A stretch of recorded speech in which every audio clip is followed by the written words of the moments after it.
Hi everyone, welcome back to Radio Night Crime. Before you drift off, let me know in the comments where you're listening from. If you're enjoying the stories, don't forget to like and subscribe. Now let's relax and jump into tonight's case.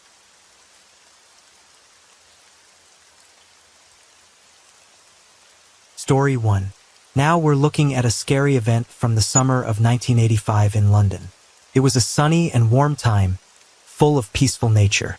But at 3:30 in the morning on August 7th, Jeremy B.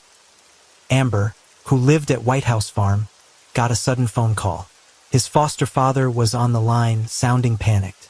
Jeremy couldn't understand what his father was saying, but he heard something about his sister having a gun and behaving strangely. Jeremy called the police right away and told them about the scary conversation.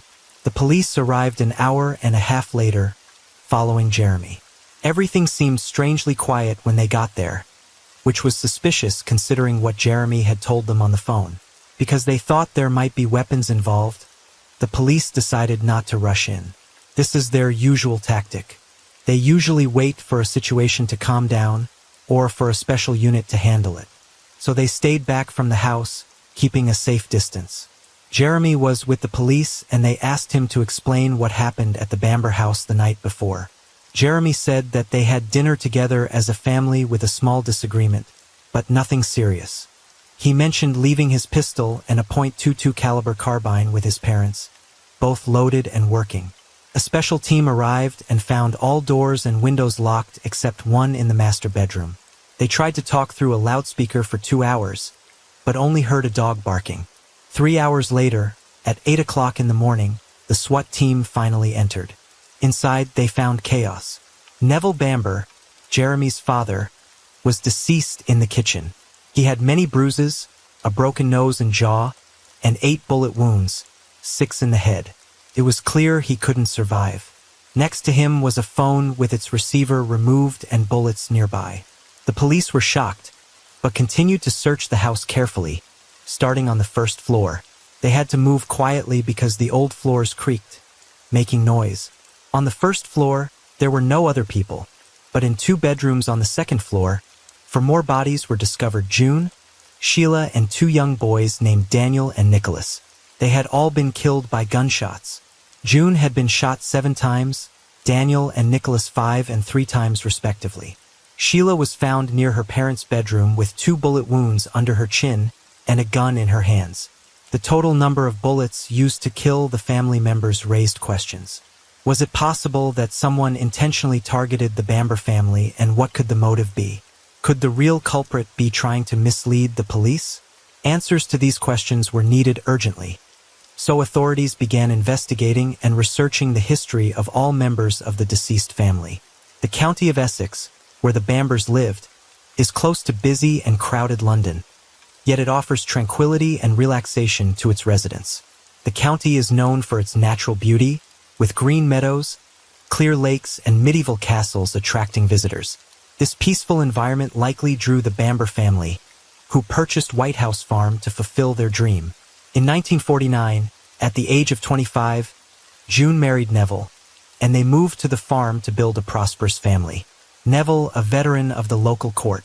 Despite facing challenges, such as June's struggle with infertility, the couple remained hopeful. Eventually, they decided to adopt 2 children from an orphanage, showing their determination to create a loving family. At just 3 months old, Sheila became part of their family, and later, at 6 months old, Jeremy joined them. June and Neville proved to be loving and caring parents, filling their children's lives with affection and attention. They ensured their children received an excellent education at prestigious private schools, thanks to their prosperous financial situation. Despite the opportunities provided, Jeremy showed a withdrawn personality from childhood and preferred solitude. His rebellious nature became evident in elementary school, where he struggled academically, leading his parents to send him to boarding school when he was 9 years old. Boarding school life was challenging due to strict discipline, but it possibly contributed to positive changes in Jeremy's character. He excelled academically at university, becoming more composed, which made his parents proud. After university, Neville offered Jeremy a job on a farm in England, which he accepted eagerly. Upon his return in 1982, his parents provided him with comfortable accommodations, including a cottage, a car, and a good salary. They also expected him to support them in their old age. Despite outward success, tensions arose within the family due to religious differences. June, a deeply religious woman, struggled emotionally because her children didn't share her beliefs. Her attempts to guide them towards faith were unsuccessful, leading to family discord and contributing to her depression. Sheila, June and Neville's daughter, also struggled with mental health issues influenced by her mother's depression. Unlike her calm brother Jeremy, Sheila was drawn to the fashion world and dreamed of becoming a model. However, June strongly opposed the idea, refusing to entertain the thought of her daughter entering show business. At 17, Sheila shocked her parents by announcing her pregnancy. June faced a difficult decision: forbid Sheila from having a child out of wedlock, which went against their religious beliefs, or push her to have an abortion, also against their faith. Ultimately, June distanced herself from the decision, leaving it to Sheila, but insisting that no one in the family should know if she chose to terminate the pregnancy. This strained their relationship. In 1977, Sheila married Colin Cuffell, the father of her unborn child, despite her parents' objections. They had twins, Nicholas and Daniel. However, Sheila's suspicions of Colin's infidelity led to divorce, worsening her mental health. She spent time in electroshock therapy like her mother. Meanwhile, her sons were placed in an orphanage for nearly 2 years. Sheila's mental state deteriorated further, leading to anxiety and paranoid schizophrenia. In contrast, Jeremy, who had caused problems in the past, found happiness on the farm. In 1985, Sheila reunited with Colin, and they brought their sons to visit June and Neville at the farm. They planned to stay for a week before Colin and the boys traveled to Norway. On Tuesday, August 6, 1985, everyone gathered at the beautiful White House farmhouse for what would tragically be the last dinner of the Bamber family. A few days later, the family's funeral took place, and Jeremy attended, deeply affected by the loss. However, during this time, Jeremy's behavior began to raise suspicions. Relatives of the Bambers reported strange behavior from Jeremy to the authorities.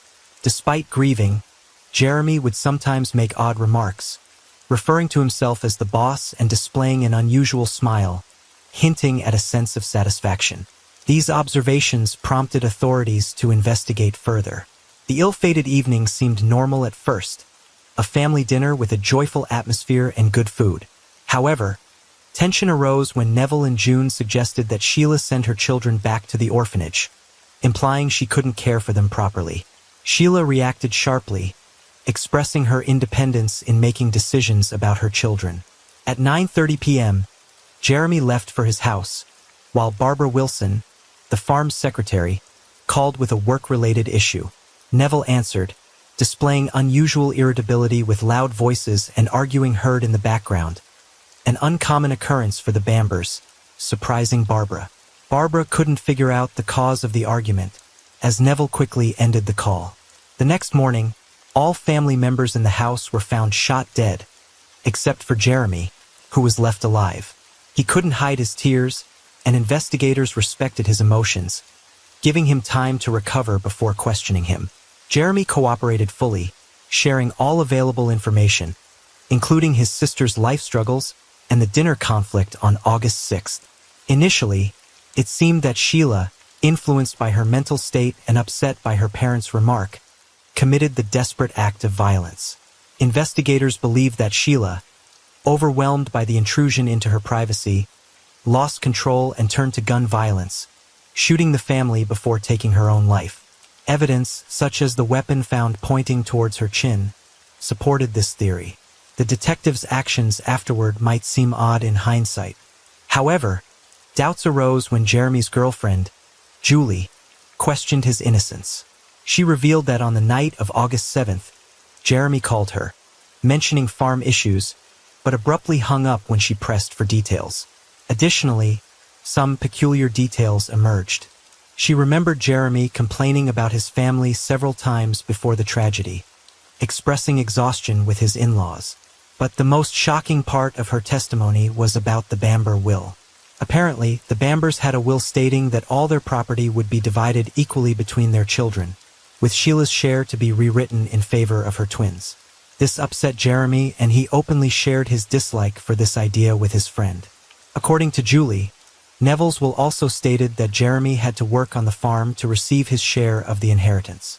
But the most alarming revelation was when Jeremy supposedly expressed his desire to kill his family and blame it on Sheila, who was mentally unstable.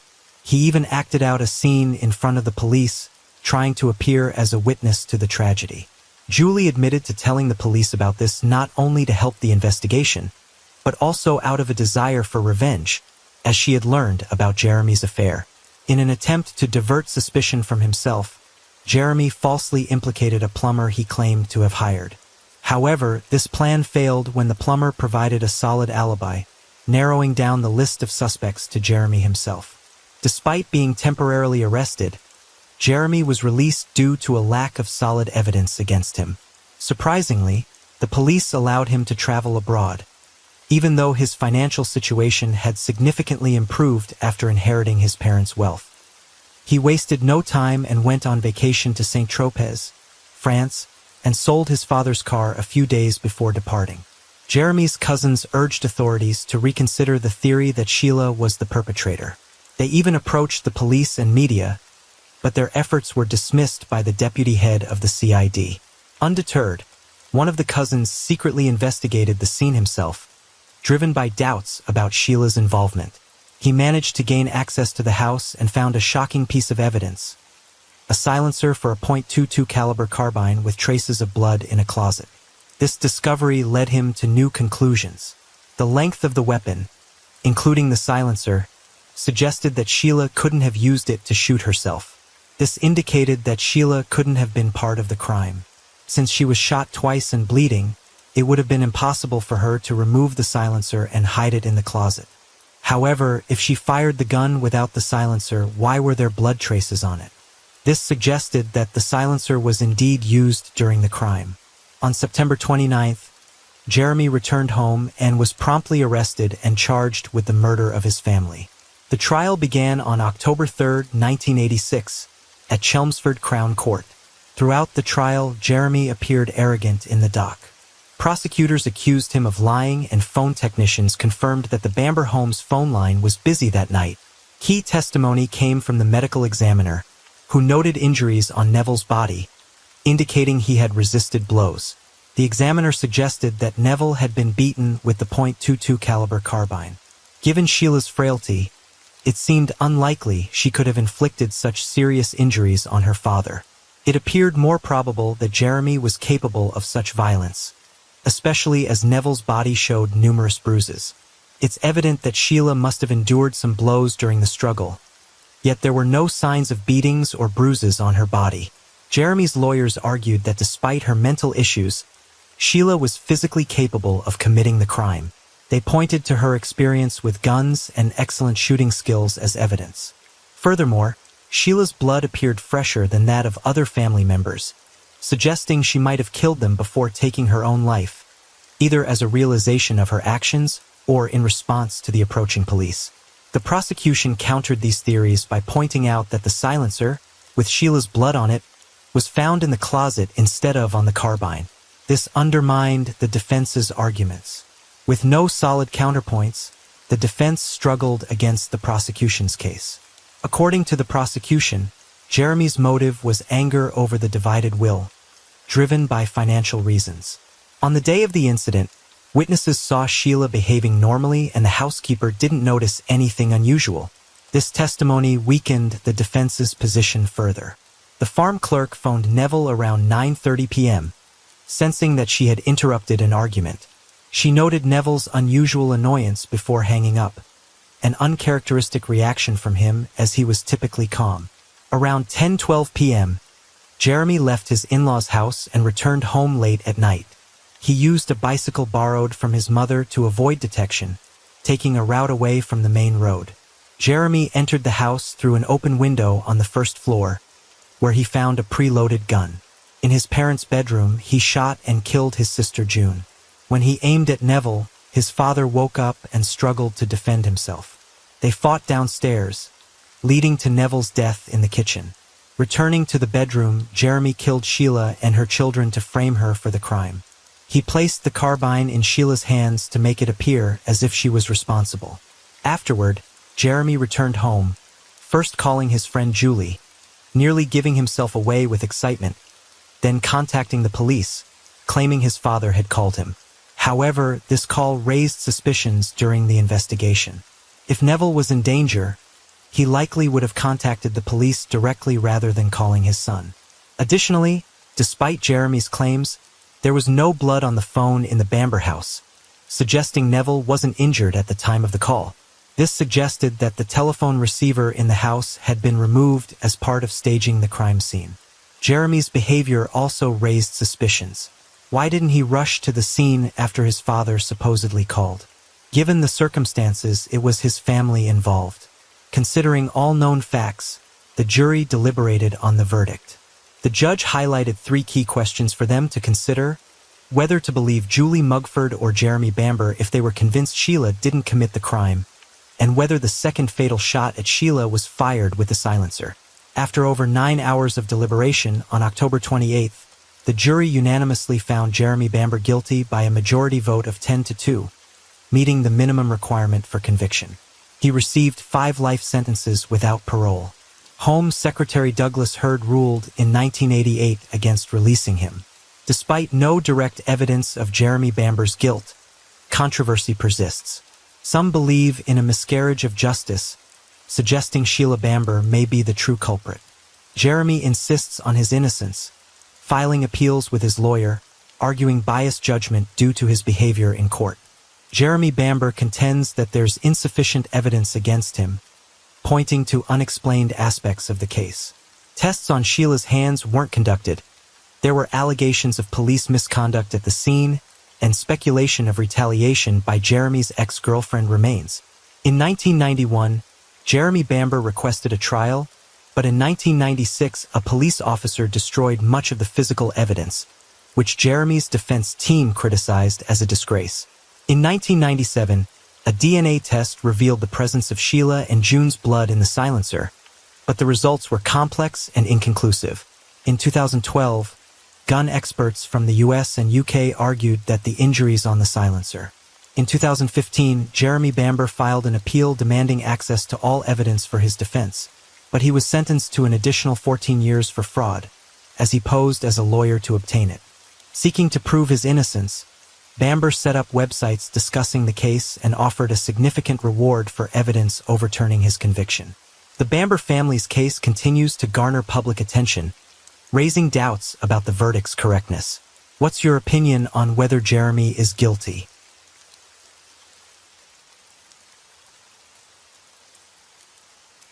Story 2. As shots ring out, a neighbor calls 911. Someone just shot a neighbor. Get over here. I know I ran into the house. They say I ran past my dad, but I don't even remember seeing him. I do remember getting shot. I do vaguely remember making the 911 call. Okay, where have you been shot at, sir? On my arm. Okay, Bart, who shot you? I don't know. He went out the back door. I think I said that. I pulled up about 3 houses down. Where are you in the house right now? In the living room. Okay, do you see the officers, Bart? Yeah.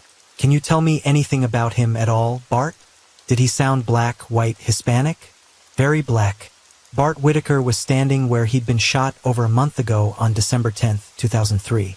His family had just returned home after celebrating Bart's achievements, but they didn't expect what happened next. Bart called 911 in a panic, saying his mom, dad, and brother had been shot. Their neighbor, Stanley Cliff, saw what happened and also called 911. All 4 family members were shot, but only 2 survived. Meanwhile, Stanley tried to help Bart's dad, Kent, by putting pressure on his wound. Kent warned him to run away because the shooter might still be around. The Whitaker family seemed perfect. Kent and Patricia met on a blind date and quickly fell in love. Kent worked as a controller in a family business while Patricia was a teacher. They had a son, Bart, who was born on December 31, 1979. Bart was a smart and funny guy, loved by his family. He was very close to his dad, Kent, and they even did biking events together.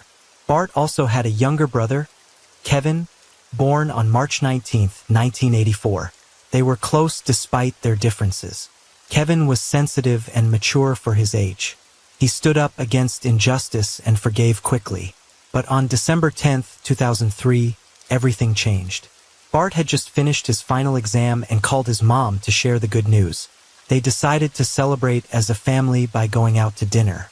They drove to a seafood restaurant nearby and had a joyful time together.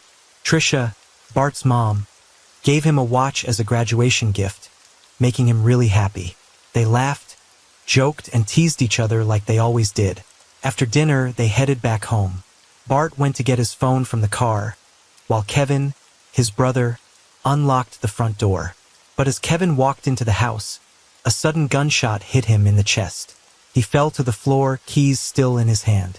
Another bullet struck Patricia as she entered the room, and Kent, Bart's dad, felt a bullet in his chest too.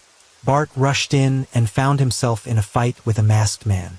He got shot in the arm before chasing the attacker away. Their neighbor, Cliff Stanley, came to help. He put pressure on Kent's wound and called for emergency assistance. Despite quick help, Kevin didn't make it. He died on the spot, his heart pierced by a bullet. Kent, in pain and praying for his family, hoped to survive for them. But the loss of Kevin was devastating. Tricia Whitaker was barely alive when the police arrived and was airlifted to Memorial Hermann Hospital. Sadly, she couldn't make it and passed away on the way. Kent Whitaker was in agonizing pain and would be for a long time. He survived the attack but sustained serious injuries, landing him in the ICU. Bart was also hospitalized with injuries that weren't life-threatening. Detective Marshall Slott took charge of the case. When he first heard about it, he was with his family after returning from church. The initial information suggested a family had come home from dinner to find a burglar in their house. But as the investigation progressed, it became clear that something else was going on. There were too many inconsistencies, nothing valuable was taken, and there were no signs of forced entry. Even in the master bedroom, where burglars often look for jewelry and other valuables, drawers were neatly opened, not ransacked. It seemed like whoever was in the house had plenty of time and wasn't in a hurry. The absence of a break-in and the strange way things were left behind made the detectives suspicious, especially when they examined the murder weapon. The murder weapon, a 9mm Glock handgun registered in the Whitaker's name, was found in the kitchen. However, it had been taken from a gun safe in one of the upstairs bedrooms, a part of the house that was isolated. Whoever did this knew exactly where to look and what was in the safe. Detective Slott decided to shift his focus inward, looking into the family dynamics, starting with Tricia's relationship with her husband, Kent. 3 days later, Bart was able to talk about what happened. He mentioned hearing a bang and then finding himself on the floor, shot, but because it was dark, he couldn't see the shooter. Unfortunately, Bart's answers didn't provide much help. Suspicion now fell on Kent and Bart, as well as anyone who knew them and might have a reason to harm the family. As investigators delved deeper, they found a shocking revelation. Despite the Whitakers being seen as a perfect family, there was a secret. Bart was never enrolled at Sam Houston State University, despite claims of celebrating his last evening before graduation. He hadn't even attended college after his freshman year and was listed as a freshman on academic probation. Despite not attending classes, Bart managed to keep up the facade with his family, pretending he was going to school every day. When Kent found out about Bart's lie while he was in the hospital, he was furious. He confronted Bart, demanding answers, and expressed his disappointment and anger. Bart confessed to his father that he didn't want to disappoint the family and felt overwhelmed by school stress. He planned to catch up on his studies later and wanted to help out at work in the meantime. But this revelation showed the investigators a glimpse behind the seemingly perfect facade of the Whitaker family. At the funeral of Kevin and Tricia, more than 1,000 people came to pay their respects, showing the community's fondness for the family. Detective Marshall observed the crowd, wondering if the killer could be among them. The investigation took a turn when Bart's description of the masked man didn't match Kent's observation. Bart initially suggested the gunman might be black, but Kent noticed white skin around the eyes. This discrepancy raised suspicions. Investigators dug into Bart's background, uncovering new developments that didn't align with his story, prompting them to delve deeper. Bart had a criminal record dating back to when he was 17, attending Clements High School. In 1997, he was involved in planning 7 burglaries with some friends, which led to his expulsion from school. Despite this, Tricia and the Whitaker family celebrated what they thought was Bart's graduation, believing it was a significant accomplishment given his earlier struggles with education. As investigators delved into Bart's background, they uncovered more unsettling information. In 2001, a report filed at the Waco Police Department revealed that a woman had overheard Bart discussing plans to kill his father with friends. Although the police informed Kent and Tricia about the conversation, they dismissed it as an empty threat from an angry son. Despite Bart and Kent's recovery from their injuries, the investigation began focusing more on Bart. He became the prime suspect, and investigators regularly questioned him. Kent, however, insisted that Bart was innocent and blamed the police for being biased against his son due to his past mistakes. Despite Kent's beliefs, evidence against Bart continued to mount, revealing more secrets about the Whitaker family. One night, around 11:30, a man visited the police department, likely bringing new information to light. He wished to speak to the lead detective on Whitaker's case. As he waited in the dark parking lot, he saw Detective Marshall Slott. The stranger, Adam Hipp, told the detective he had crucial information about the case. Adam revealed that Bart Whitaker had approached him years ago, asking for help to kill his family. This revelation pointed directly at Bart's involvement in planning and carrying out the shooting. Adam, Bart's former roommate, recalled a conversation in 2001 where Bart discussed killing his family to inherit their property and insurance money, which amounted to around $1 million. Bart even offered Adam a cut if he agreed to carry out the killings. When asked, Adam drew a detailed map of Bart's plan, including where he was supposed to hide when the family returned home. This map shocked the detectives because it matched exactly what happened on December 10, 2003. Adam also described Bart's plan to deceive the police by shooting himself in the arm. Despite this evidence, there wasn't enough to press charges against Bart. Detective Marshall continued to engage Bart in conversation, showing him police videos to piece together details of the crime scene. Despite Bart being under suspicion, he remained composed and cooperative, seemingly having nothing to hide.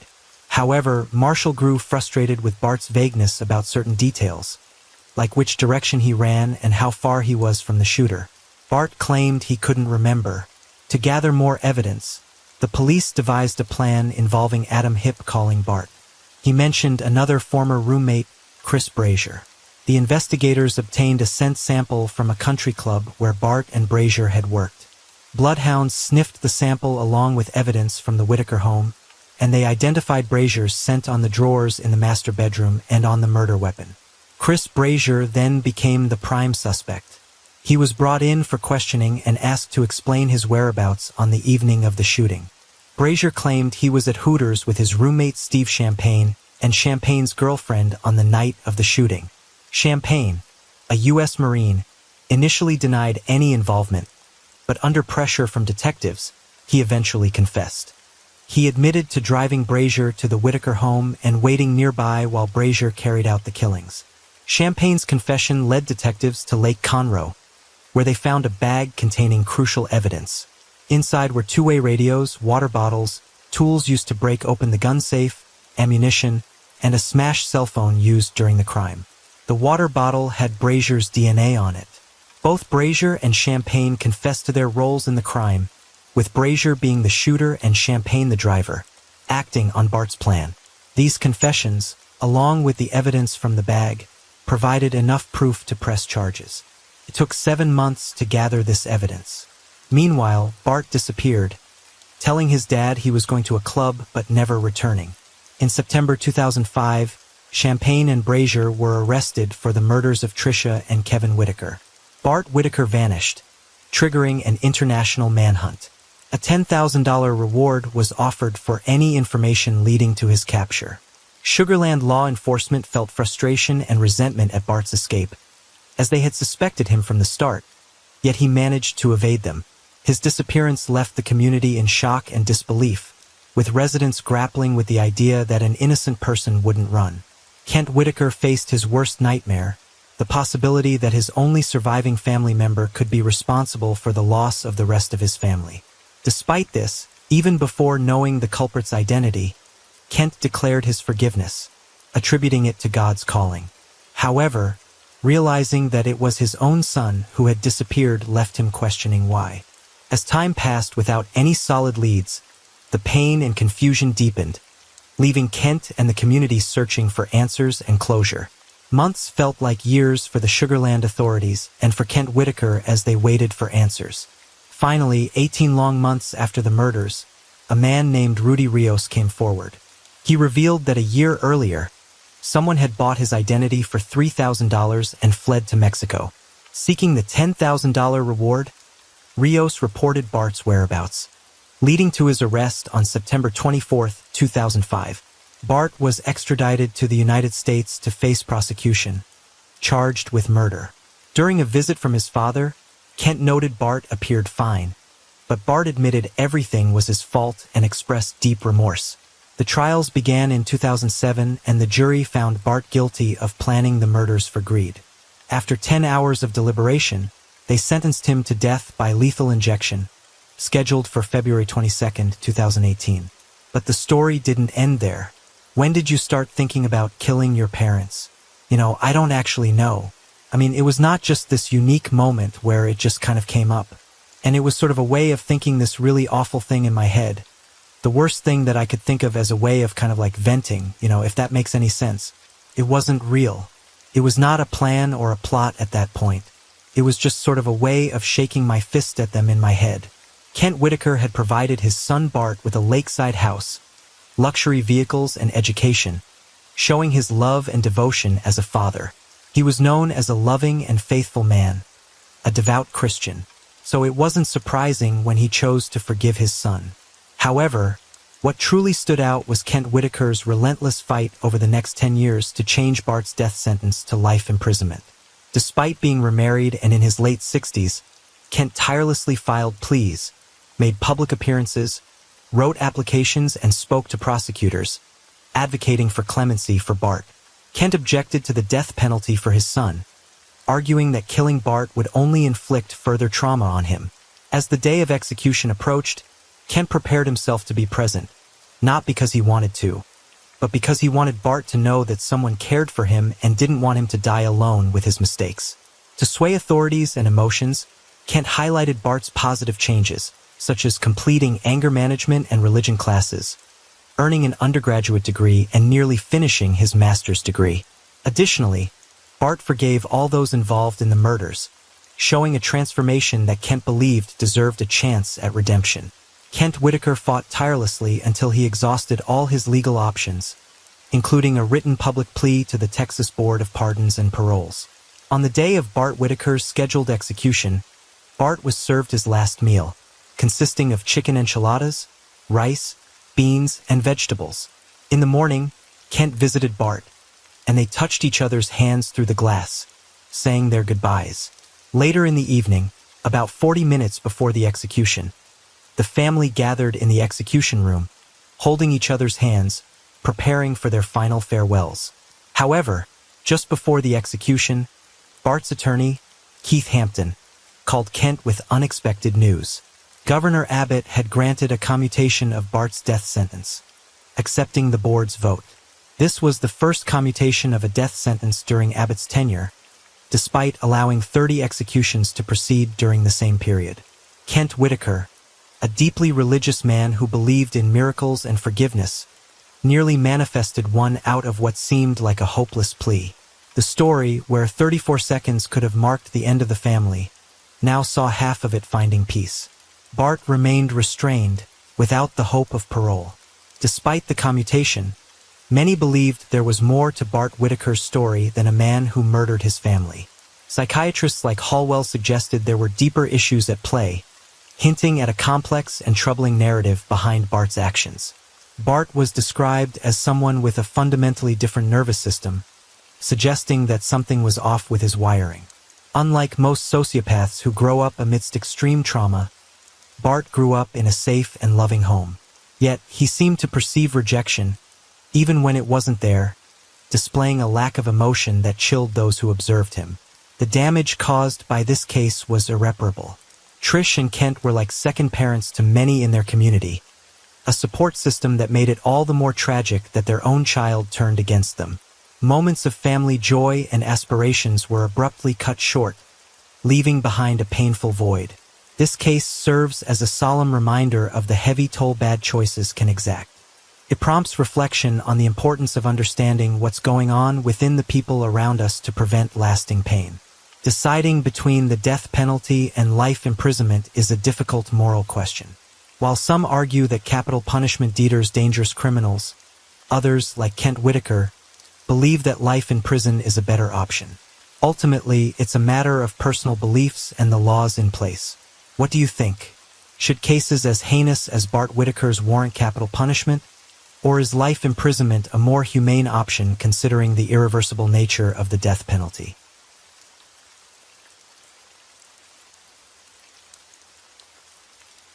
Story 3.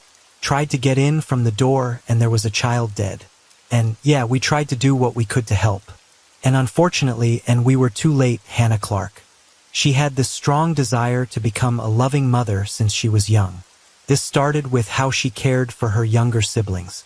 As she grew up, all she wanted was to be a great mom. She had so much energy and always had a big smile. Hannah was also quite competitive. She worked really hard to be successful in CrossFit competitions. She even won first place in Australia and fourth place in an international competition. But here's the interesting part. Alongside her competitive side, she was also really kind and nurturing. She brought this into her marriage and being a mom to her 3 kids. Alia, her 6-year-old daughter, was full of brightness and strength, just like Hannah.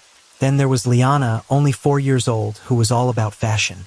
And Trey, the 3-year-old, seemed to be a football prodigy. Hannah believed he was even better than kids twice his age.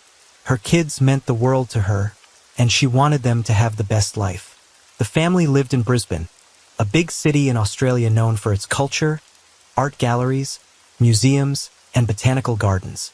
It was a great place for a family like Hannah's. Hannah got married to a man named Rowan Baxter in 2009 when she was 21 and he was 32. Rowan was into fitness just like Hannah.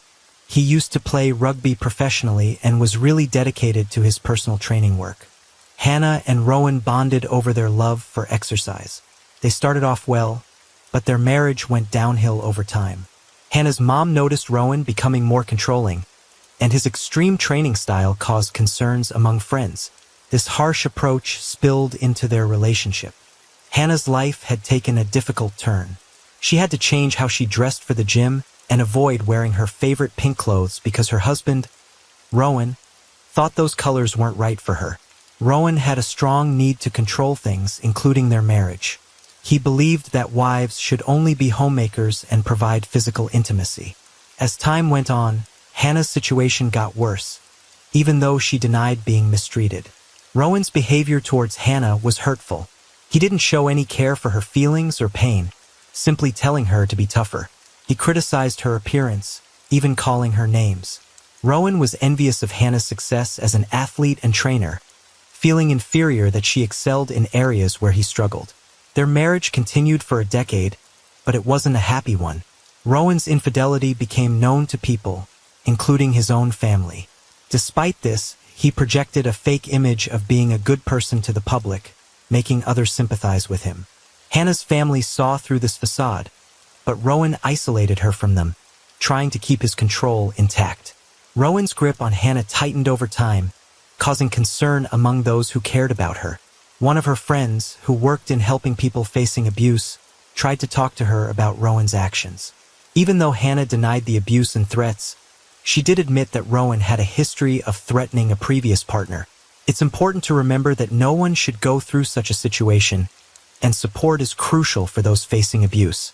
Hannah, compelled by a growing urge to break free from her tumultuous relationship, confides in her friend, Menya. During their conversation, Hannah sheds light on the suffocating grip Rowan had over her life and their children. His overbearing control extended to demanding intimate moments from her daily.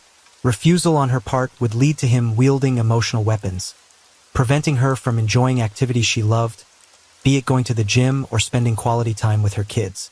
What's astonishing is how Rowan used her passions against her, manipulating her vulnerabilities. He'd incessantly pry into her social media messages, baselessly accusing her of infidelity with any male name he stumbled upon. He didn't spare even those he personally knew from the gym. Rowan's manipulation didn't stop at accusations. He'd seize Hannah's money and blame her for his own actions, branding her as an irresponsible spender. In the midst of Hannah's distressing revelations, her friend Menya stepped in as a guiding light. With unwavering support, Menya meticulously laid out the stark reality of Hannah's situation. She painted a vivid picture of the emotional, intimate, and financial abuse Hannah was enduring. It wasn't love, nor was it healthy. It was domestic abuse. Armed with her friends' and family's backing, Hannah summoned her courage on December 5, 2018, and chose to escape Rowan's clutches after enduring 11 grueling years together. Hannah's departure was discreetly executed while Rowan was away from home, ensuring he couldn't wield his usual intimidation tactics. This shift in power dynamics transformed Rowan from a controlling figure into a menacing force, his loss of control sparking a fire that consumed him. Despite Hannah's noble attempts to keep things amicable for the sake of their children, Rowan's visits took a tense and aggressive turn. A chilling turn of events unfolded during one visit, where Rowan's aggression escalated to the point of him kidnapping one of their kids, leading to a 4-day ordeal. This pivotal moment marked a shocking shift in their narrative, as Hannah's bravery and determination clashed head-on with Rowan's unraveling behavior. So now he's trying to contact me over the phone. I understand, it's really frustrating. There's no issue with him spending time with the kids, that's not the problem. What's his name, this pattern, it's like he's fine for a moment and then suddenly he's not. Is this frustration coming from something specific? Or is it just because we're apart now? Well, there's been a lot of problems in our relationship, not physical fights, but emotional stuff, controlling behaviors and such. I just can't take it anymore. I've been talking to the police about maybe getting a restraining order, but I didn't because I was scared it might make things worse. I thought if I kept the kids with me, it might prevent situations like these. So, you drop off or pick up the kids from Hannah, and she finds some pictures of her in your car. Then you grab her arm, and that's the basic information we know about this incident. Hannah was getting the kids ready after their visit, and you wanted them to stay overnight. But when she said no, you took our daughter from her and ran down the street, put her in the car, and drove away. Hannah had to involve the police to get our child back. Our child had to go through that because of you. Because of this, Hannah went to court and got a domestic violence order against you. She told you to be nice to her or you could be arrested. But that didn't stop you. You attacked Hannah in front of your friend's house, almost breaking her wrist. So now you're not allowed to come near Hannah for 20 meters, but you didn't care about that. You kept following her, sending her mean emails through your friends, calling her a bad wife and mom. Somehow, you knew where she was going, and you sent her strange messages and pictures of where she was. You even put a device in her home to listen to her. Then, one of Hannah's friends went to the police. She was scared for Hannah's life. You had been saying that you were going to hurt her. Everyone who cared about Hannah was worried, even your own family. But the police said they couldn't do anything unless you actually hurt her. This choice by the police would lead to something really, really bad happening. Hannah was feeling crushed. She even mentioned casually that Rowan was attempting to end her life. She couldn't find a way to stop his strong grudge against her. Throughout this time, Rowan kept up a fake appearance on social media. He shared loving pictures of his kids and pretended to be a perfect man. He even acted like he couldn't live without his wife. His social media posts led people to send mean messages to Hannah, blaming her for leaving such a good and honest man. The mental pain Hannah went through after leaving Rowan might have been worse than when they were together. But Hannah didn't give up. She was a tough woman and a devoted mom. She leaned on her family and friends, and their support meant a lot during those months. By the end of 2019, Hannah was feeling positive about the upcoming year. She told her sister-in-law that 2020 would be a great year. She was moving forward to a fresh life with her kids, a new life just for herself. On February 19, 2020, Hannah's hope was shattered again. She was putting her 3 kids in the car to take them to school. Suddenly, Roan appeared out of nowhere and got into the front seat. Hannah immediately told him to leave the car because he was breaking the court rules she had against him. It was then that she saw Roan was holding a knife and a container of gasoline. Worried about her children's safety, Hannah followed Roan's instructions to drive. While she drove, he poured the gasoline all over the inside of the car. The situation was getting out of control very fast. A mix of panic and intense feelings. It was hard to even imagine. Before Hannah could drive far, she spotted a man washing his car. She screamed for help and tried to get out of the car. But before the man could reach her, Roan got out of the car too. He lit a lighter and threw it into the car where Hannah and the kids were. The situation was terrifying. Hannah emerged from the car, her body engulfed in flames, her desperate cries begging for someone to rescue her children. Amid this horrific scene, an off-duty paramedic passing by noticed the chaos and quickly pulled over to help. Another person, who happened to be nearby, grabbed a hose usually used for washing cars and tried to douse the flames that had taken hold of Hannah. All the while, she never stopped shouting about her children who were still trapped inside the vehicle. In her agony, she wondered why she hadn't stayed with them, pleading for someone to save her babies. By the time the police arrived, Hannah had summoned all her strength to provide them with a detailed account of the events, even mentioning the domestic abuse order against someone named Roan. Tragically, Hannah's children had already lost their lives by the time the police got there. The car was completely consumed by fire, and it wasn't until later that anyone realized the children had been inside, secured in their seats. Hannah was on the ground screaming for help, and I rushed over to assist her. Amidst her distress, she managed to tell me about the kids in the car.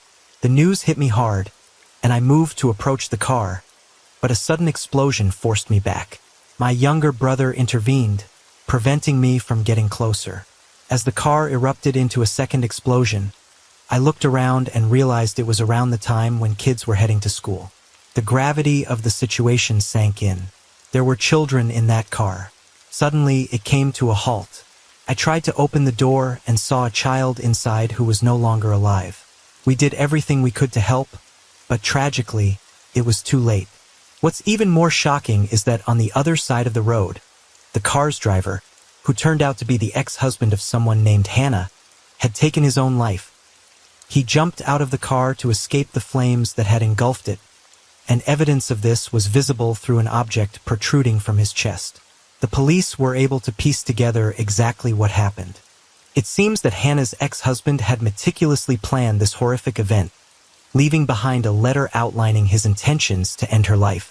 This letter, which he started writing months prior, revealed a disturbed mind and a determination to control his family at any cost. Tragically, despite Hannah's fight for survival, she passed away a few days later. Her family held a public event to honor her memory and denounce the actions of her attacker. It's important for us to reflect on cases like this and consider how we can prevent such tragedies in the future. Let's have a discussion in the comments about your thoughts on this case and any ideas you have for avoiding similar situations. Stay safe out there, and I'll catch you in the next one.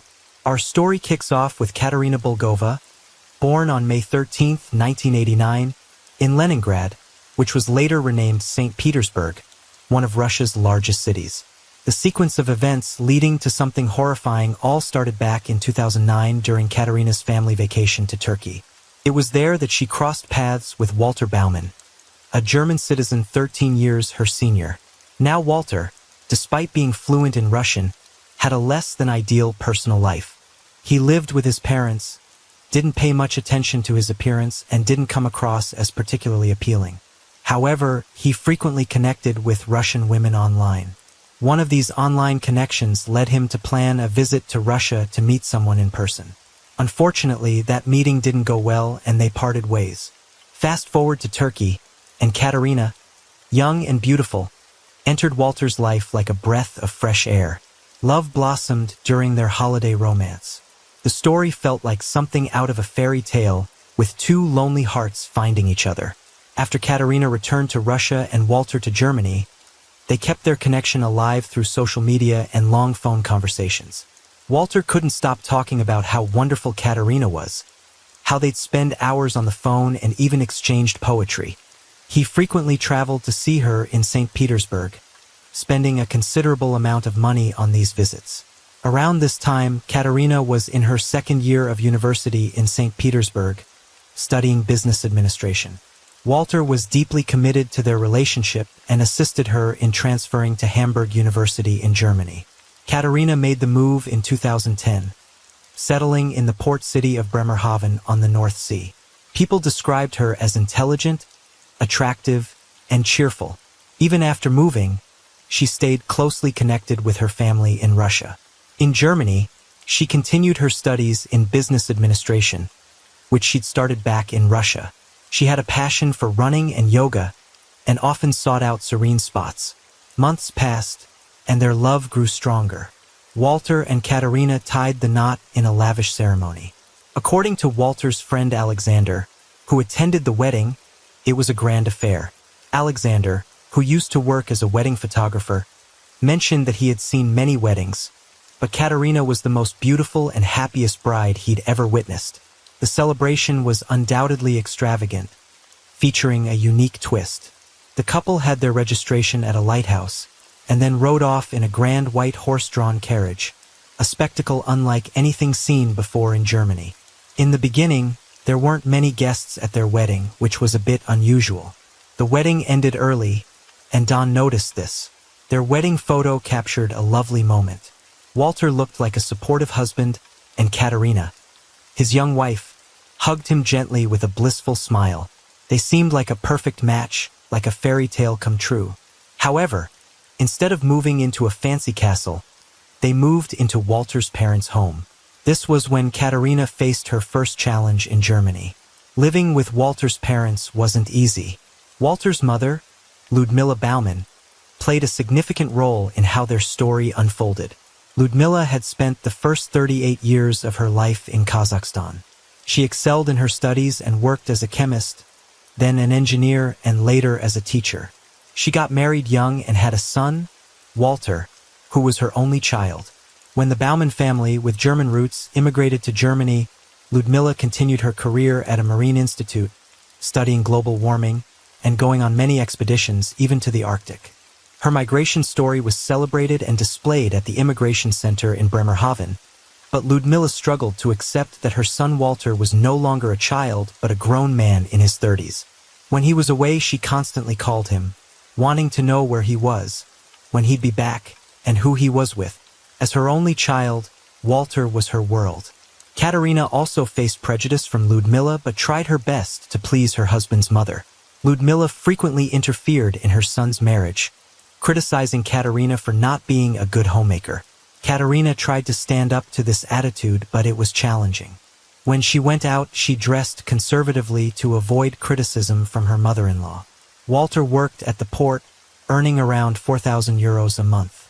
He often worked weekends and holidays for extra pay. He wasn't a workaholic but was rather frugal, saving most of his earnings. In 2017, when Katerina became pregnant, Walter decided to use some of his savings to buy a house and move away from his parents. Finding the right house took a while because Walter wanted to spend as little money as possible. Katerina hoped the move would improve their relationship, but Ludmilla continued to be a frequent guest in their home, meddling in all aspects of her son's life. Around the same time, Katerina gave birth to their daughter, which put more strain on their relationship. Walter became stricter with her, not allowing her to learn to drive or to speak German to their daughter, insisting she only spoke Russian. Katerina couldn't understand why her husband's behavior was changing so drastically. He became more jealous and controlling, making it hard to predict his moods, even over small things. In the beginning, the relationship between the couple got really strained. Walter, who was physically stronger, started to harm his wife. This happened at the end of 2019 when the authorities first learned about the Baumann family because of domestic violence reports. However, the case was closed when the couple told the social worker that they had patched things up. But Katerina and her husband continued to argue, often in front of their child. Walter began secretly recording their arguments on his phone. He even asked someone he knew to hack Katerina's phone, but they refused. They both accused each other of various things. Katerina said Walter was a bad father who worked too much and was always tired. She couldn't live like this anymore, so she sought help from a support center for victims of domestic violence in the fall of 2020. After Katerina and their daughter left, Walter did everything to get them back. He promised to change, admitted his mistakes, and said he couldn't live without them. Katerina forgave him, and they returned home. But the fighting didn't stop. When Walter realized he was wrong, he would give gifts or plan family trips. He also changed the way he treated their daughter. He became overly controlling, always wanting her close, even though she was 3 years old. He reduced his work hours to spend more time with her, took her to kindergarten, and cooked for her. She even slept in their room. People who knew Walter described him as a schemer who liked to manipulate others. Money was really important to him, and he often seemed nervous. As a mother, Katerina visited her family in Russia a few times, and Walter always went with her because he was afraid she might not come back with their daughter. Eventually, Katerina thought about divorce. As Walter's behavior became even more abusive, she also realized that her important documents had disappeared. Later, she found out that Walter had taken them to his mother's house. One day, after a heated argument, Katerina was kicked out of the house when Walter's mother was visiting. She went to the police and the situation was resolved. Another time, they had a big fight right before dropping their child off at kindergarten, and child support services got involved. They received support for 6 weeks, and a family crisis counselor watched over them. The counselor decided it wasn't safe for the child to stay with them. The only reason Katerina stayed with her husband was because of their daughter. She couldn't go back to Russia with her unless Walter agreed, and he didn't want their child to leave the country. In August 2021, a woman named Katerina faced a difficult situation. She had taken her daughter away from her home for the second time and sought help at a women's crisis center. She told them that her husband possessed a threat to her life. Social services wanted to place her 5-year-old daughter in an orphanage because the situation was considered very serious by the Department of Youth Affairs psychologist.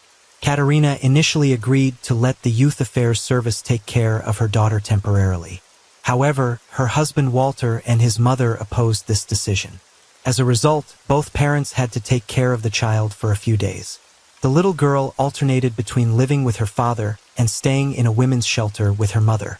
There was a condition that their daughter should attend kindergarten to learn German during this time. After a few weeks, the family reunited. Some sources suggest that Katerina had trouble with her roommates at the women's shelter, and the kindergarten her daughter was supposed to attend was too far away. Consequently, she returned home.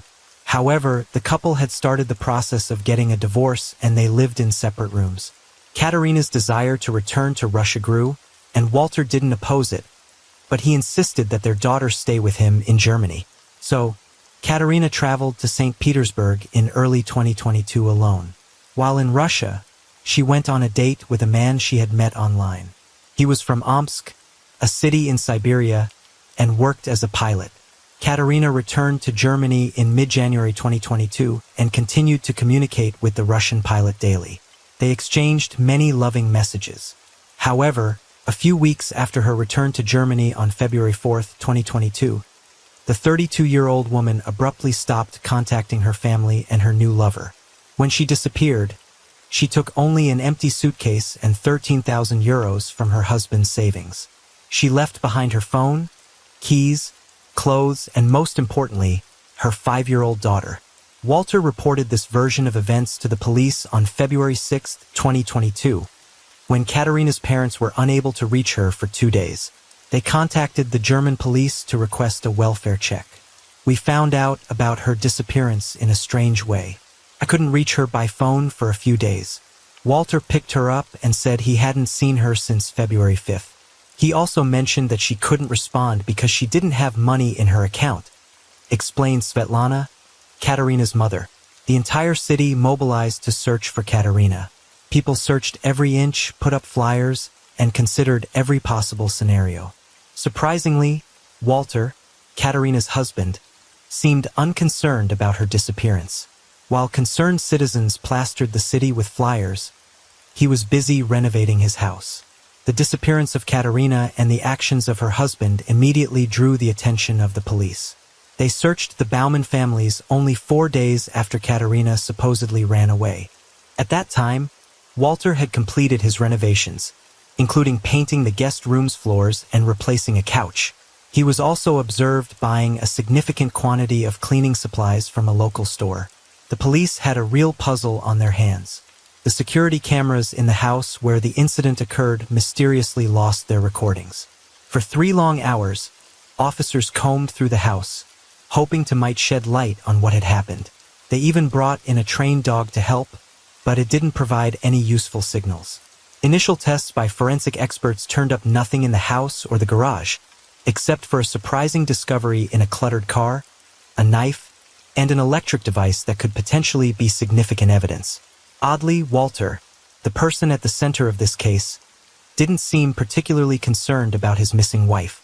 Instead, he seemed more interested in the custody of their 5-year-old daughter, if his wife didn't return.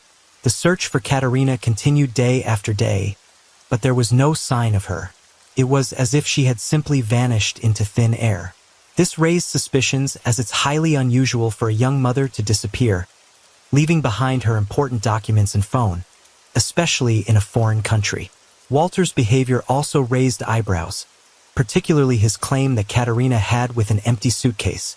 This story deeply worried people not only in the city but far beyond.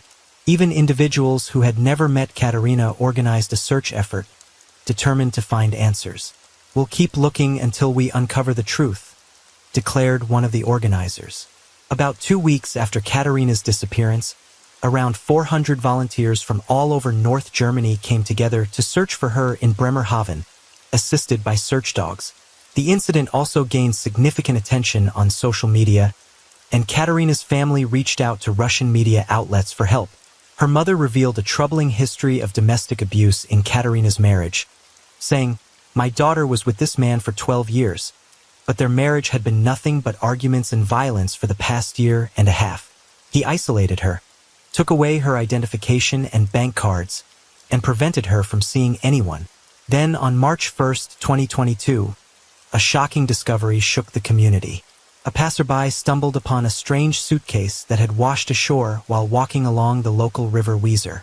When he opened it, he made a horrifying find fragments of a woman's body wrapped in garbage bags. Notably, not all of the body parts were inside the suitcase, some were missing. Tragically, the victim was identified as 32-year-old Katerina Baumann. What made this discovery even more eerie was the location. It was found near the lighthouse where she had gotten married. The fact that the suitcase had washed ashore was in some ways fortunate for the investigation. Experts believed it could have drifted into the North Sea, leaving Katerina's fate forever unknown. With this gruesome discovery, any hope of a happy resolution to Katerina's mysterious disappearance was shattered.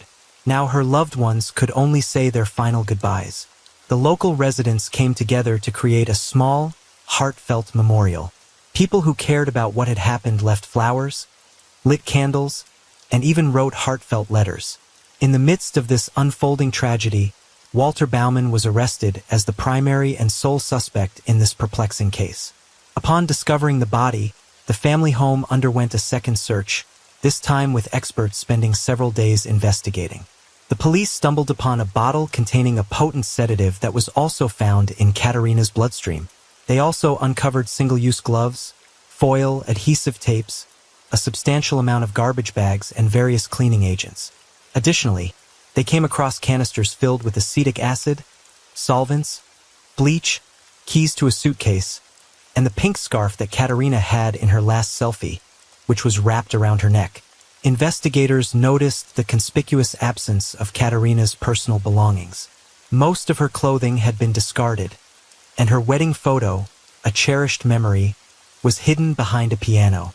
Furthermore, the police located the white jacket Katerina wore in her final selfie in a trash container at Ludmila Baumann-Walter's workplace, the mother of the man taken into custody. While in custody, this individual frequently penned letters to his mother, expressing his love for her and referring to her as my son. These letters contained urgent pleas such as, "Help us all, mother. Save us, you can do it, you are my only hope for the future. Please save me." The true meaning of these appeals only became clear 8 months later. On Friday, February 4th, 2022, Katerina's life came to a tragic end. At 4:30 p.m., she went for a brief 10-minute stroll wearing a light-colored jacket and a yellow skirt, which was captured by neighborhood surveillance cameras. That evening, the family shared a meal consisting of tuna, halibut, mashed potatoes, olives, and a bottle of wine. According to Walter, Katerina only had a single glass of wine, and he consumed the rest. Consequently, he retired to bed at 8 in the evening.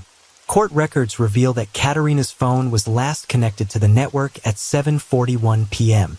At 8:25 p.m., she made a video call to her new partner from her computer, expressing her cheerful disposition and indicating she would call again after tucking her child in for the night. However, she failed to make that subsequent call and didn't contact anyone else that evening. 2 hours later, the Russian pilot sent her a goodnight message, which went unanswered. A forensic examination determined that Katerina passed away 2 hours after dinner, with traces of powerful sedatives and alcohol found in her blood. Her hyoid bone was fractured, leading to the conclusion that she was strangled. Other actions performed on the body, according to experts, involved the use of extremely sharp tools. The following morning, Walter briefly accessed his car at 7:22 a.m., and at 10:20 a.m., the car left only to return at 4:49 p.m. 3 days later, Walter phoned his wife's cell, seemingly trying to confirm his fabricated story that she had run away. He also sent her several messages asking the obvious question, "Where are you?" Before Katerina's disappearance, Walter and his mother engaged in frequent and intense WhatsApp conversations. However, after February 4th, an unusual silence fell between them. In February, Walter drove his car to an auto service shop. He asked an employee to thoroughly clean the car's interior from top to bottom. Then, in August 2022, a trial began. The prosecutor claimed that Walter put sedative drugs into his wife's drink. When she fell asleep, he strangled her. Walter had a plan for what to do with her body beforehand. The prosecutor's office mentioned that Walter had fears about losing custody of his daughter if he divorced his wife, along with financial troubles as possible motives. They also revealed that they found traces of blood in the garage. These traces were under a shelf, on the floor, on the stairs, and in the seams. There was even blood on the carpet in the trunk of Walter's car. Despite thorough cleaning, experts from the Institute of Forensic Medicine confirmed that it was his wife's blood in all these places. The police seized Walter's phone and computer. These devices provided answers to many questions. Shortly before the tragedy, he searched for topics like avoiding punishment for taking a life, dissolving meat with acid, the amount of acid needed to fill a bathtub, and reading other people's WhatsApp chats. He also looked up how long it takes for sedatives to cause death, and whether someone could be convicted without evidence in Germany. Between December 2021 and February 2022, Walter made around 500 search queries. All of these pointed to the fact that he had planned this crime. On the day his wife disappeared, he searched for electric shocker twice. Forensic experts found signs of electrocution on his wife's body. Investigators suspect that Walter used a shocker to check if she was still alive. During the trial, Walter wore his wedding ring and claimed to be a widower. For 2 months, he remained silent and didn't comment on the charges against him. Sometimes when witnesses testified, he plugged his ears as if the proceedings had nothing to do with him. The most emotion he displayed was when he saw his mother in the courtroom. He cried when she was questioned as a witness. He stared at her with his hands folded, almost as if he was praying for her to help him get out of this situation. In a letter, Walter begged his mother to assist him, and it seems she agreed. During her testimony, Ludmila Baumann, Walter's mother, shocked the court by admitting that she had taken her daughter-in-law's life. She explained that she came to their house in the middle of the night because her son called and asked her to care for their granddaughter. When she arrived, she found her daughter-in-law asleep on the couch. According to Ludmila, when she tried to wake her up, a fight ensued, and in the course of it, she accidentally choked her son's wife. Ludmila also claimed responsibility for the actions performed on the body. She said, "I loved her like a daughter, I didn't want this." But it's possible that Ludmila decided to take the blame for her son due to her immense love for him.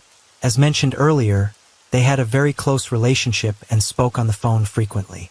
The WhatsApp chat between them filled a whopping 1699 pages in the investigation files.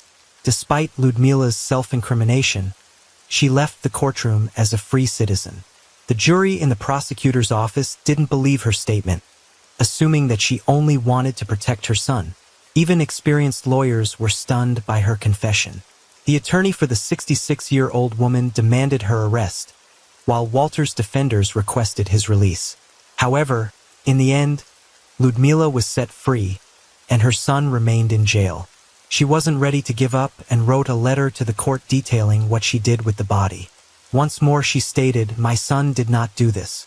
She really wanted the court to ask her questions again, and even charge her, but the court didn't agree with her request. They didn't believe her once more. Ludmila had managed to prove that she was involved in the situation. Remember, not all the pieces of evidence were found in the suitcase. Ludmila Baumann showed the investigators where to find the missing evidence that didn't fit in the suitcase. The information she provided turned out to be true. The police found another bag, and it was heavy so that it wouldn't float. This bag was found exactly where Ludmila had pointed. Ludmila's phone had a pedometer, and it showed that around 0:40 a.m. on the night of the incident, she walked 220 yards. Cameras near Walter's and Katerina's house recorded someone passing by. Also, Walter's father's phone showed activity at that time. He had driven Ludmila to his son's house. He had originally told the investigators that he was asleep at that time, but experts proved that Katerina was already deceased by then. This means that the 66-year-old woman had provided false testimony. Now here's a strange detail. Ludmila Baumann came to her son's house when Katerina was already dead. She was present during the actions related to the body. Even if she didn't actively participate, she helped clean the house. In essence, she assisted her son in hiding evidence related to the situation, which makes her an accomplice. Surprisingly, Ludmila wasn't arrested or charged with anything, which seems unusual, right? As the verdict day approached, the mother became increasingly desperate in her attempts to save her son. She wrote another letter to the judge, where she once again claimed that she was the one who committed the actions, not Walter. In the letter she wrote, "I disliked Katerina, but I couldn't tell my son. He was fighting for his wife's love, and I was afraid she might want to harm him. That's why I decided to make it seem like Katerina poisoned herself due to her tragic love for a Russian pilot. I wrote a farewell letter in Katerina's name and planned to place it next to her. I added various drugs to her juice and gave it to my son without telling him what it was. I asked him to give it to his wife during dinner." Ludmila mentioned that she came to her son's house to leave the farewell note in Katerina's name. But Katerina woke up and Ludmila had to strangle her. However, the court didn't believe her confession because all the evidence pointed to her son. Walter remained silent throughout the entire process and didn't speak even during one of the final hearings. In his statement, he wrote about his life in Kazakhstan and his love. He mentioned that he always cared for Katerina, his wife, and their daughter. However, their relationship was strained due to Katerina's emotional and psychological issues. He briefly talked about a fateful night when his mother took Katerina's life and moved her to the garage. He blamed his mother for this terrible act, feeling betrayed and wrongly imprisoned. He also mentioned his concern for their daughter, who had lost her mother and should not lose her father as well. What's even more chilling is that their 5-year-old daughter witnessed this horrifying event. Currently, the Russian grandmother is not allowed to communicate with her granddaughter, who is believed to be with a German foster family. Walter and his daughter were at home when this tragic incident occurred, leaving a deep psychological impact on the little girl. She often talks about what she saw, causing her grandmother Svetlana to worry. The child is now in a facility for traumatized children, and her identity has been changed to shield her from her family's story. Svetlana is trying to gain custody of her granddaughter, but German authorities are not permitting even phone contact. On May 23, 2023, Walter Baumann was sentenced to life in prison. According to German law, he could be eligible for parole after 15 years. Katerina's ashes were laid to rest in her hometown of St. Petersburg. The case of Ludmila Baumann, Walter's mother, remains open, and there is a possibility that she may be charged as an accomplice, although this has not happened yet.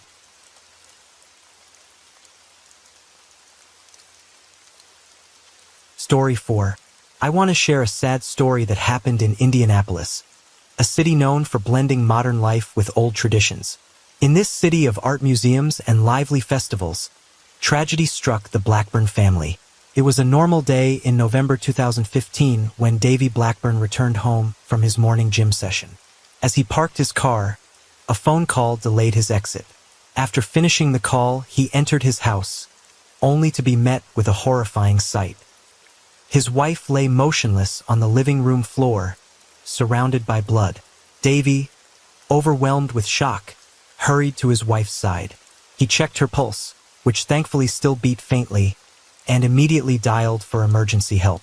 The scene in the living room was chaotic, with belongings scattered and a sense of fear hanging heavy in the air. Upstairs, their young child cried, unaware of the tragedy unfolding below. Emergency services arrived swiftly, but the damage was done. Amanda Blackburn, just 28 years old, was rushed to the hospital, fighting for her life. To truly understand the weight of this tragedy, we need to go back to the beginning. Amanda Grace Boers was born on July 31, 1987, in Muskegon, Michigan. She spent her school years in Indianapolis before her family relocated to Elkhart. There, Amanda graduated from Elkhart Christian Academy in 2006, before furthering her education at Pensacola Christian College in Florida, where she earned an associate's degree in 2008. Raised in a deeply religious household, Amanda's life revolved around her faith and family. Her father served as the lead pastor at First Baptist Church in Elkhart, instilling in her the values of Christianity and the importance of God's Word. Amanda's upbringing in the church deeply influenced her. While other kids were eager to experience grown-up life, attending parties and falling in love, Amanda cherished her faith and dreamed of serving Jesus. She had a special connection with God from a young age, her heart pure and her intentions sincere. Amanda's outward appearance matched her inner goodness. With her angelic blonde hair and warm smile, she radiated kindness. But it wasn't just her looks that were perfect, her thoughts and heart were pure too. Every action she took was guided by love for others. As a teenager, Amanda made a vow to remain chaste until marriage, a promise she kept faithfully. However, her heart fluttered when she met Davy Blackburn, a fellow believer from Tuscaloosa, Alabama. Davy, studying religion at Southern Wesleyan University, shared Amanda's deep faith. They met on a blind date at a Christian concert, arranged by Amanda's sister and Davy's best friend. Despite attending different colleges, Davy and Amanda's connection blossomed during their vacations together. Their love was innocent and pure, devoid of worldly desires. They enjoyed simple pleasures like walks and heartfelt conversations, finding joy in each other's company. Their relationship was built on a foundation of mutual respect, trust, and genuine affection. Before returning to school, Davy and Amanda shared a playful moment, having a mock milkshake drinking contest. Amanda lost, earning herself the nickname Milk Girl from Davy. In that moment, Davy realized he had found the woman he wanted to spend his life with. Despite being apart due to their studies, Davy and Amanda maintained a strong bond through constant messaging, calls, and long conversations. Every time they were together, they nurtured their relationship with care and respect. They even sought guidance from a psychologist to ensure they communicated effectively. On August 1, 2008, Amanda and Davy tied the knot, marking the beginning of their journey together. Davy felt a divine connection from their first kiss, believing it was part of God's plan for them. For the first 4 years of their marriage, they lived in South Carolina, where Davy served as an associate pastor at New Spring Church. However, Davy desired to start something new, and in 2012, they moved to Indianapolis to establish a church for youth. Their church quickly gained popularity, especially among young people, thanks to their weekly videos discussing relationship advice and biblical teachings. In 2014, They welcomed their first child, Weston, and life seemed perfect. But tragedy struck on November 10, 2015, when Amanda was brutally attacked in their home. Despite efforts to save her and her unborn child, she passed away the next day. The news of her death sparked an outpouring of sympathy and prayers on social media. In the midst of his grief, Davey released a statement honoring Amanda's life and faith. He pledged to continue their mission and believed that God would turn their tragedy into triumph. Despite the pain, he held on to hope, knowing that the best was yet to come. Davey Blackburn described the devastating loss of his wife, Amanda, as not only a tragedy for their family, but also a shock to the entire community. In his first interview with investigators, Davey recounted finding Amanda unconscious and badly injured in their living room. She was partially undressed, lying in a pool of blood. According to Davey, he had left the house around 6 a.m. to go to the gym, leaving the door unlocked, as was their usual practice. However, upon his return at around 8:10 a.m., he discovered Amanda in distress. Despite his attempts to revive her, she remained unresponsive, prompting him to call emergency services at 8:22 a.m. Paramedics arrived shortly after Davey's call and found him outside the house, visibly distraught with blood on his hands. Davey appeared calm but confused, unable to comprehend the severity of Amanda's condition. He believed she might have fallen ill or fainted due to pregnancy complications. Emergency room doctors later confirmed that Amanda had sustained 3 gunshot wounds, including one to the head, indicating a violent struggle. Despite Davey's efforts to save her, Amanda tragically passed away the following day, along with their unborn child. During the investigation, Davey's alibi was corroborated by surveillance footage from the gym, and he was quickly ruled out as a suspect. However, authorities continued to search for leads, examining CCTV footage from nearby streets and interviewing neighbors and acquaintances in hopes of finding Amanda's assailant. Following Amanda's tragic death, neighbors reported unusual incidents in the area that morning. One neighbor heard gunshots about 35 minutes after Davey left the house, while another neighbor, Reginald Townsell, expressed that around 5:20 a.m., one woman reported a burglary at her apartment, where her belongings and car were taken. Shortly after, another home on Sunnyfield Court was burglarized, with valuables and personal items missing. Davey Blackburn himself made an emergency call after discovering Amanda's condition. Lieutenant Richard RER of the Indianapolis Police Department stated that they were exploring connections between these burglaries and Amanda's murder. Police released images of possible suspects from one of the burglarized homes, seeking public assistance in identifying them. Davey expressed confidence in the police investigation, believing that they were diligently working to apprehend Amanda's killer. Investigators were optimistic about promising leads, including clues such as a stolen pink sweater, cell phone records, and an ATM receipt found in a stolen vehicle used during the robberies. Despite challenges, they remained committed to bringing those responsible to justice. Authorities made significant progress in the investigation following the recovery of the stolen vehicle near the Blackburns' home on November 11th. The ATM receipt found inside matched Amanda Blackburn's stolen debit card, leading investigators to obtain a warrant to examine the ATM surveillance footage. Video from the ATM revealed the driver, wearing a stolen pink sweater, concealing his face. Using DNA testing, surveillance footage, and witness statements, authorities identified Giant Watson as one of the suspects. Watson's DNA was found on the sweater, marking a crucial breakthrough in the case. Cell phone records further implicated Watson and Diana Gordon, showing their presence in the area at the time of the crime. The records also indicated their proximity to the Chase Bank where Amanda's debit card was used on the day of her murder. Larry Taylor emerged as the final piece of the puzzle. Surveillance footage and phone records led police to identify Taylor's involvement.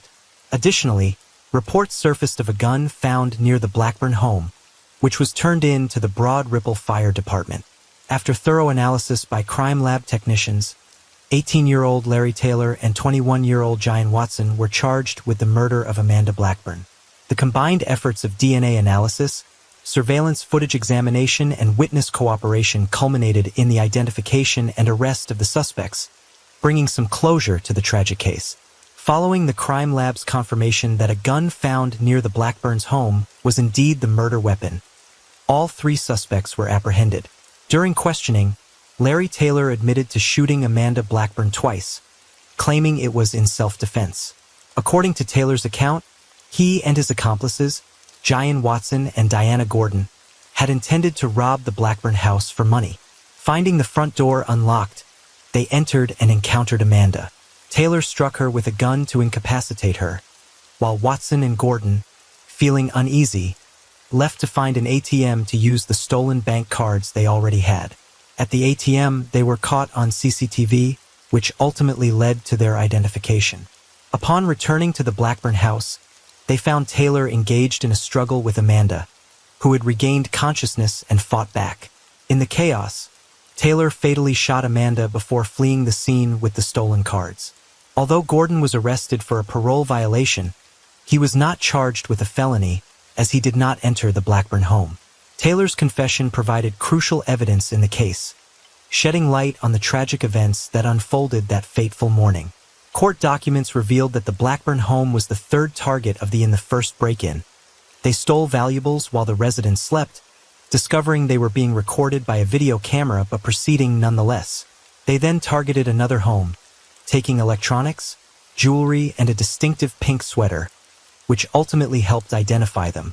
Police collected crucial evidence against the suspects, including Watson's DNA found on the pink sweater he used to cover his face during an ATM withdrawal using Amanda Blackburn's bank card.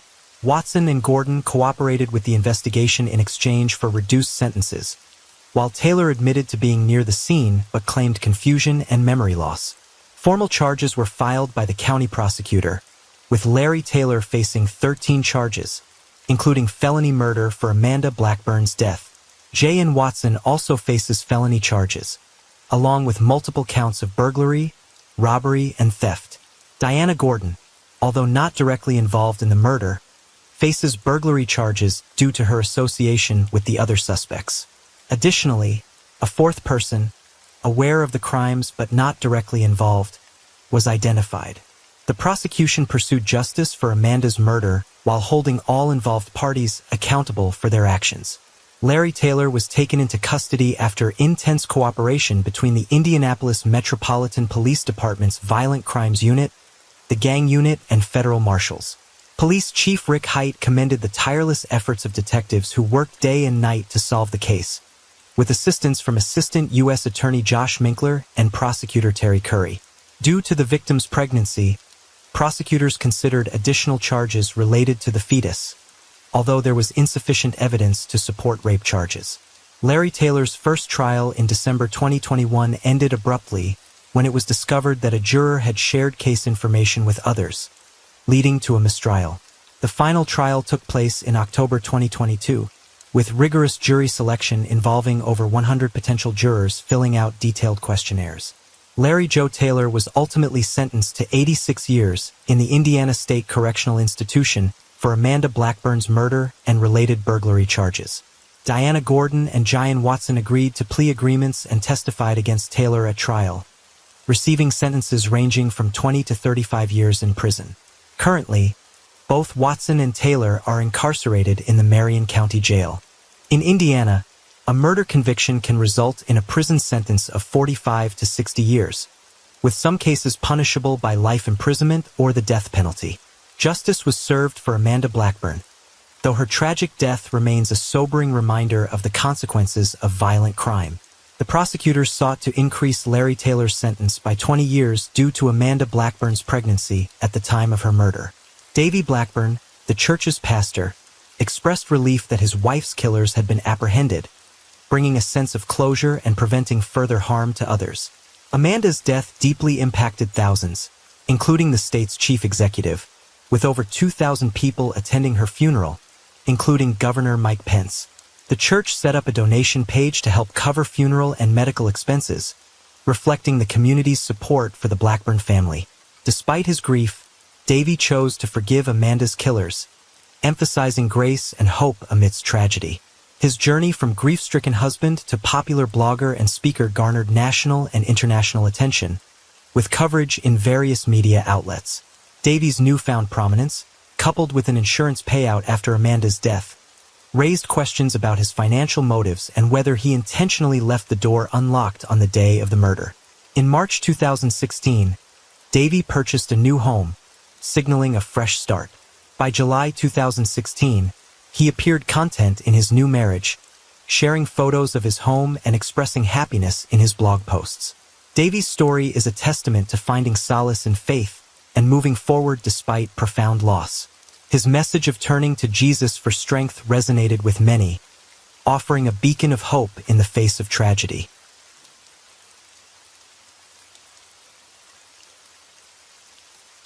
Story 5. The story of Christy, Sean, and Joseph Codd. Ever wondered why someone would harm an entire family? It makes you question how well you really know the people around you, doesn't it? We often think our friends, colleagues, or neighbors have our backs, but sometimes there are wolves in sheep's clothing among us. They gain our trust only to exploit it later, causing unimaginable harm. Friendship is usually a source of joy and support in life, but tragically, sometimes those intentions lead to devastating outcomes. The tragic loss of Christy, Sean, and her husband Joseph Codd in 2015 profoundly affected the quiet provincial town of Lear, North Carolina. Their deaths marked one of the most brutal crimes in the history of the small community. At the time of the incident, the couple was eagerly anticipating the arrival of a new family member. However, what made the situation even more horrifying was the realization that their assailant was someone they knew well, trusted, and considered a friend.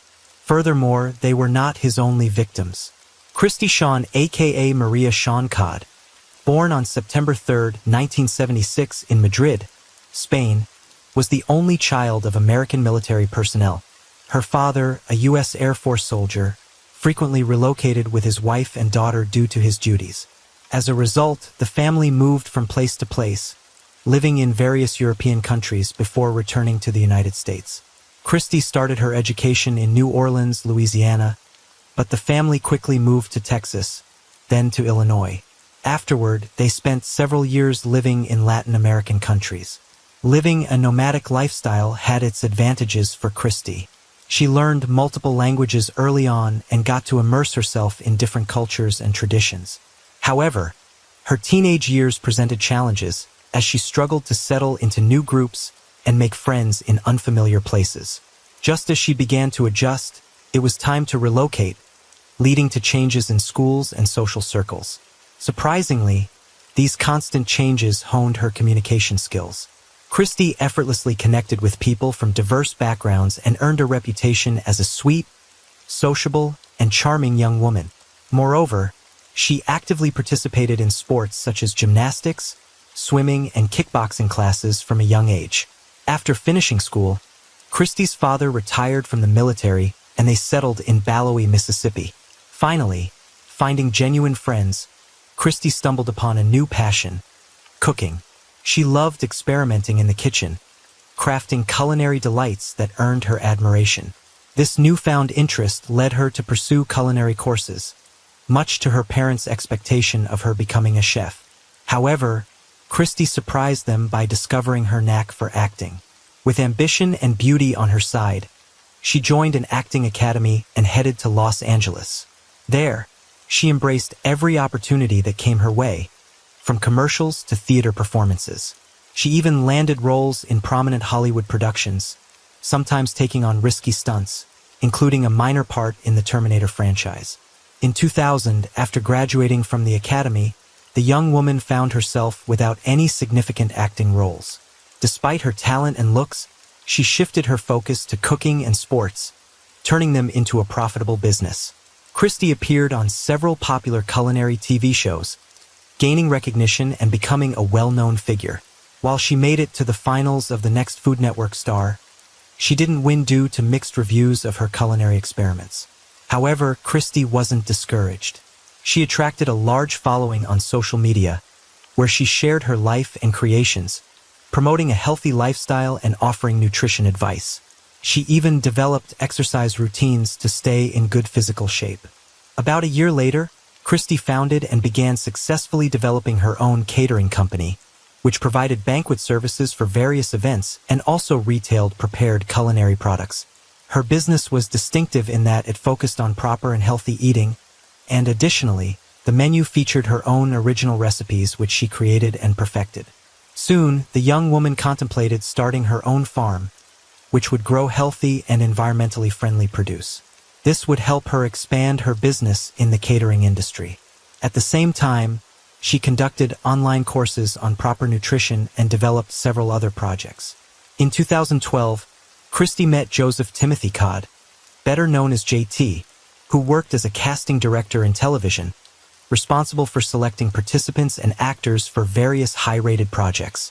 They first met at a studio in Los Angeles at the casting for a culinary show that the young woman wanted to participate in, and they instantly clicked. Joseph was nearly 7 years older than Christie, had been married before, but was in the process of divorcing at the time they met. He was utterly charmed by the beauty and charisma of this delightful blonde, and he began to court her. The young woman was not averse to his attention, and soon they began a romantic relationship. Joseph shared and supported the ideas of his beloved, and together they began to work on the project of their own farm. Soon after, the couple decided to leave Los Angeles and moved from sunny California to North Carolina. They sold Christie's quite successful and well-established catering business. Joseph sold his house in Hollywood, and they invested all the proceeds in buying a large piece of land in the town of Leicester. The couple acquired a spacious and cozy house, as well as a nearly 1-acre plot of land to realize their dream. The man continued to collaborate with TV channels, but now worked remotely, while the woman actively worked on developing her personal blog about proper nutrition and a healthy lifestyle. They were an ideal couple, with their relationship marked by love and harmony. Together, 3 months after the wedding, the newlyweds learned that they were going to become parents for the first time. Their joy knew no bounds. After the new year, during a routine ultrasound examination, the doctor told the couple that they were expecting a daughter. A few days later, during a phone call with her mother, Christ mentioned that they had decided to name their firstborn Skylar. Everything was going perfectly, and the pregnancy was progressing smoothly. But the couple's happiness was tragically short-lived. Christie was 5 months pregnant and actively preparing for the arrival of their baby. She almost daily called her parents who lived in another state, sharing updates on her well-being and chatting with her mother, sometimes for an hour at a time. However, on March 13, 2015, Christie's mother was unable to reach her daughter, but initially did not think much of it. The situation repeated the next day. Calls went through, but no one answered. Her son-in-law's phone also went unanswered. When, by March 15th, both spouses' phones were turned off, Christie's mother became alarmed. Since Christie and Joseph's parents lived in other states, they couldn't quickly check on their children's home to ensure everything was all right.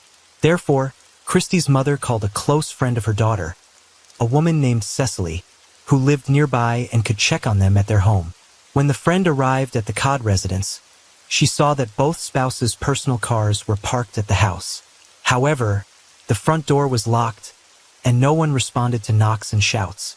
The couple's phones had been off for 3 days, which was also highly suspicious.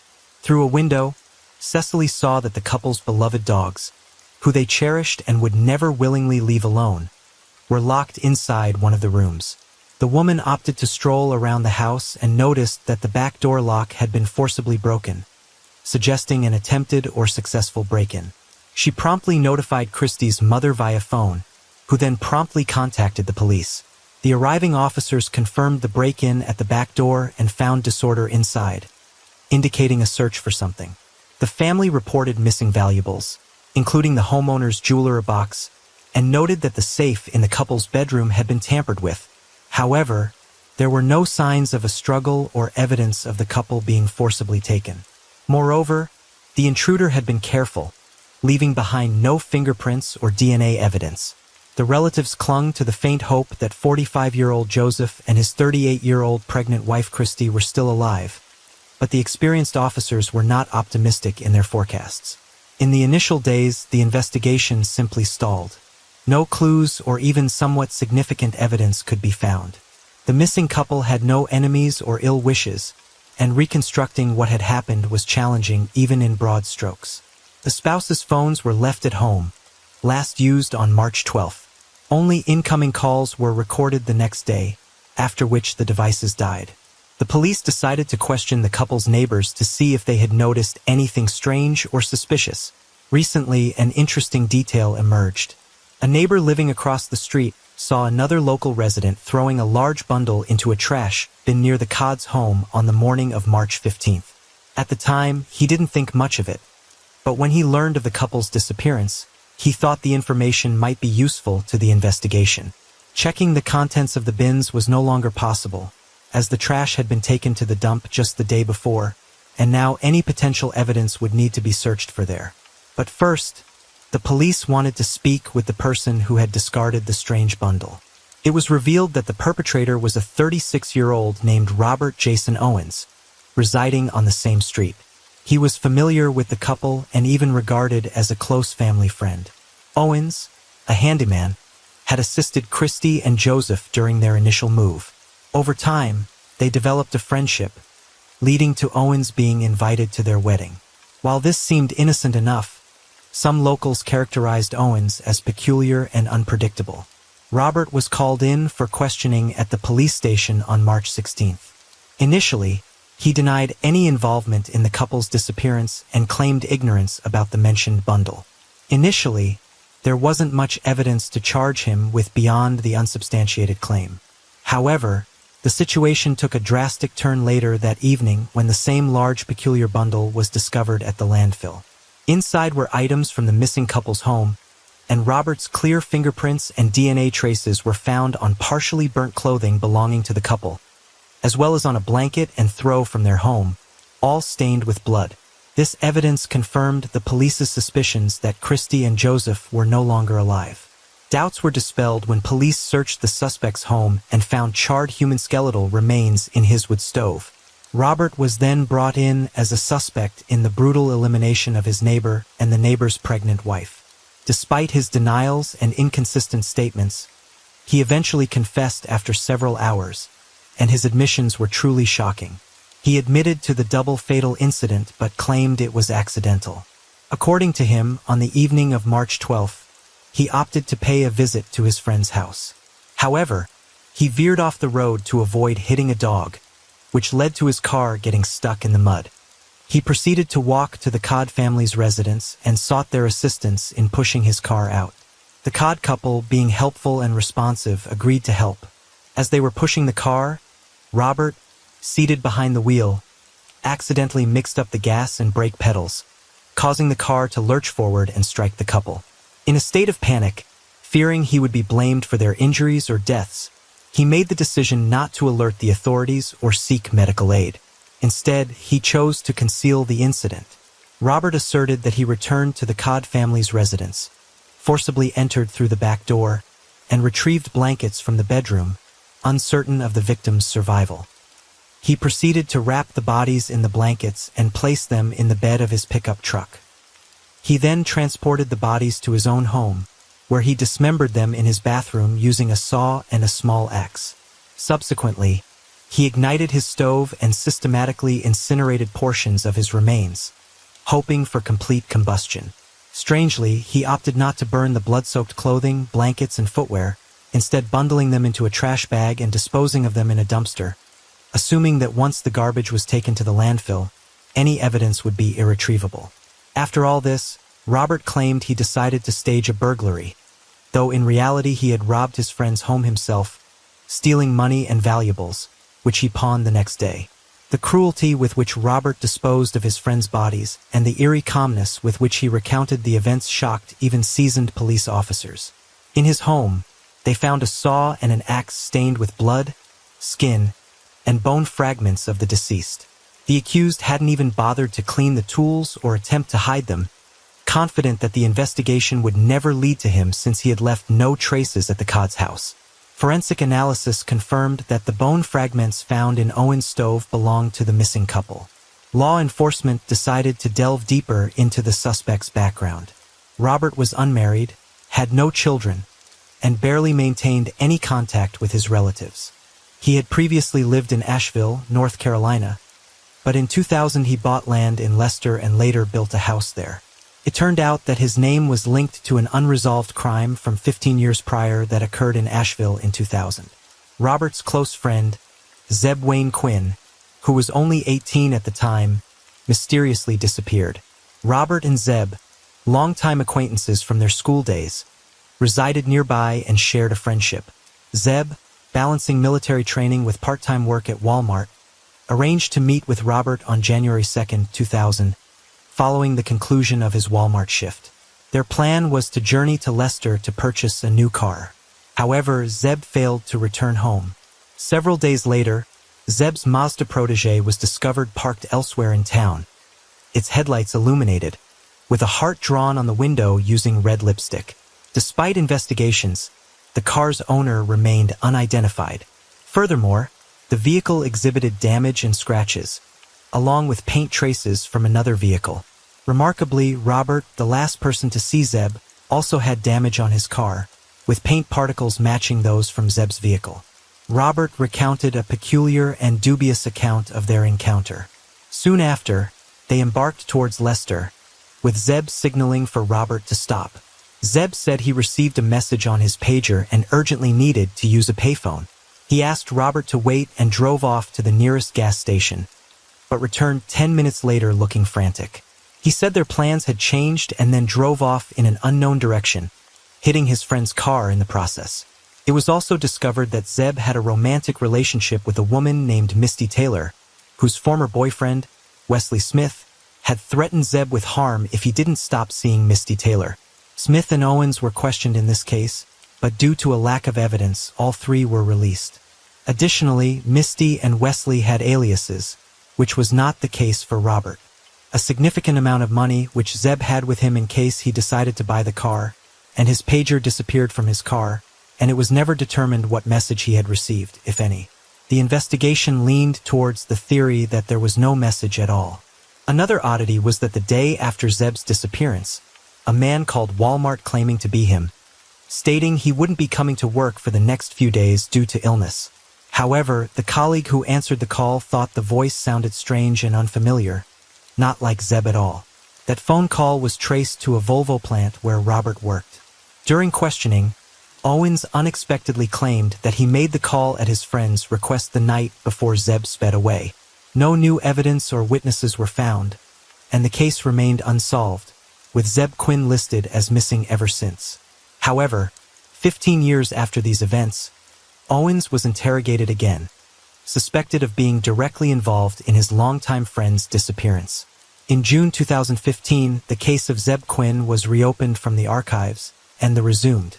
However, at first, it seemed unlikely that law enforcement would uncover any new information. Robert recounted the same story he had told back in 2000, indicating he had nothing new to add. Nevertheless, the police decided to conduct a more thorough search of his property, where they stumbled upon something very peculiar. In a detached concrete slab at Owens' home, a strangely walled-off cavity was discovered inside, which were small, heavily charred human bone fragments. Unfortunately, the remains were too damaged to undergo DNA analysis, so it was impossible to definitively determine if they belonged to the missing Quinn. A neighbor's interview provided even more unexpected results. An elderly man living nearby remembered something from January 2000 when young Owens had just purchased the land and was starting to build his house. One evening, he started a fire that emitted a sickly sweet, nauseating smell. The neighbor even confronted him because the wind was blowing the stench in his direction, nearly making him sick. Soon after, the fire pit was covered with concrete, which seemed highly unusual, but Robert claimed he planned to build a small fountain there, which he never did. The neighbor had forgotten about the foul-smelling fire until 15 years later when police showed up at the property. Ultimately, Owens confessed to being complicit in a crime, telling an entirely new story. According to him, Zeb was killed by his own uncle Walter Owens, who had been hired by Wesley Smith to eliminate Misty's new boyfriend, whom he still loved. Robert claimed he was unaware at the time, and his uncle had asked him to lure the young man to a secluded spot when the three of them ended up in a wooded area on the road to Leicester. The uncle ordered them to stop the car and then to signal Quinn to do the same. Once the young man stepped out, Walter shot him silently and then instructed his nephew to help dismember and package the body, which was burned on Robert's property that same night and encased in concrete. Interrogating Walter Owens was no longer possible as he had died several years before his nephew's horrific confession. No evidence was found at the supposed crime scene, and the story sounded very unconvincing. Legal proceedings, plea agreement, and final verdict. Initially, Robert faced charges of first-degree double murder, murder of an unborn child, dismemberment, and concealment of evidence, burglary, and robbery. All these charges could have led to the death penalty, but it was revealed that the defendant had long suffered from depression and mental disorders, taking powerful medication, which his lawyer used as a foundation for defense. Thanks to a well-constructed defense strategy, the accused could have been found insane and sent to a psychiatric clinic instead of prison, which neither the prosecution nor the victim's relatives found satisfactory. At the same time, the investigation into Quinn's case began, from which the criminal might also owe escape unpunished. In 2017, the defendant agreed to a plea deal admitting guilt in the murder of the Codds in exchange for a guaranteed removal of the death penalty from potential sentences for this case. He was found guilty of second-degree manslaughter, dismemberment, and incineration of bodies, burglary, and robbery. In total, he was sentenced to 59 years in prison. In 2022, Owens made another plea deal with the authorities, this time regarding Quinn's case. However, he only admitted to complicity in murder and assisting in hiding the evidence for this crime. He received an additional 12 years added to his already effectively life sentence. After the sentencing, the murderer addressed the court asking forgiveness from the relatives of the people he had killed. He again spoke of his innocence, attributing everything to an unfortunate accident and citing his mental disorder and the influence of strong medication which impaired his judgment. However, the relatives of Christy and Joseph Codd, as well as Quinn's family, did not believe him. They have never reconciled with the term unintentional murder and believe that in both cases, the man acted deliberately and for selfish motives.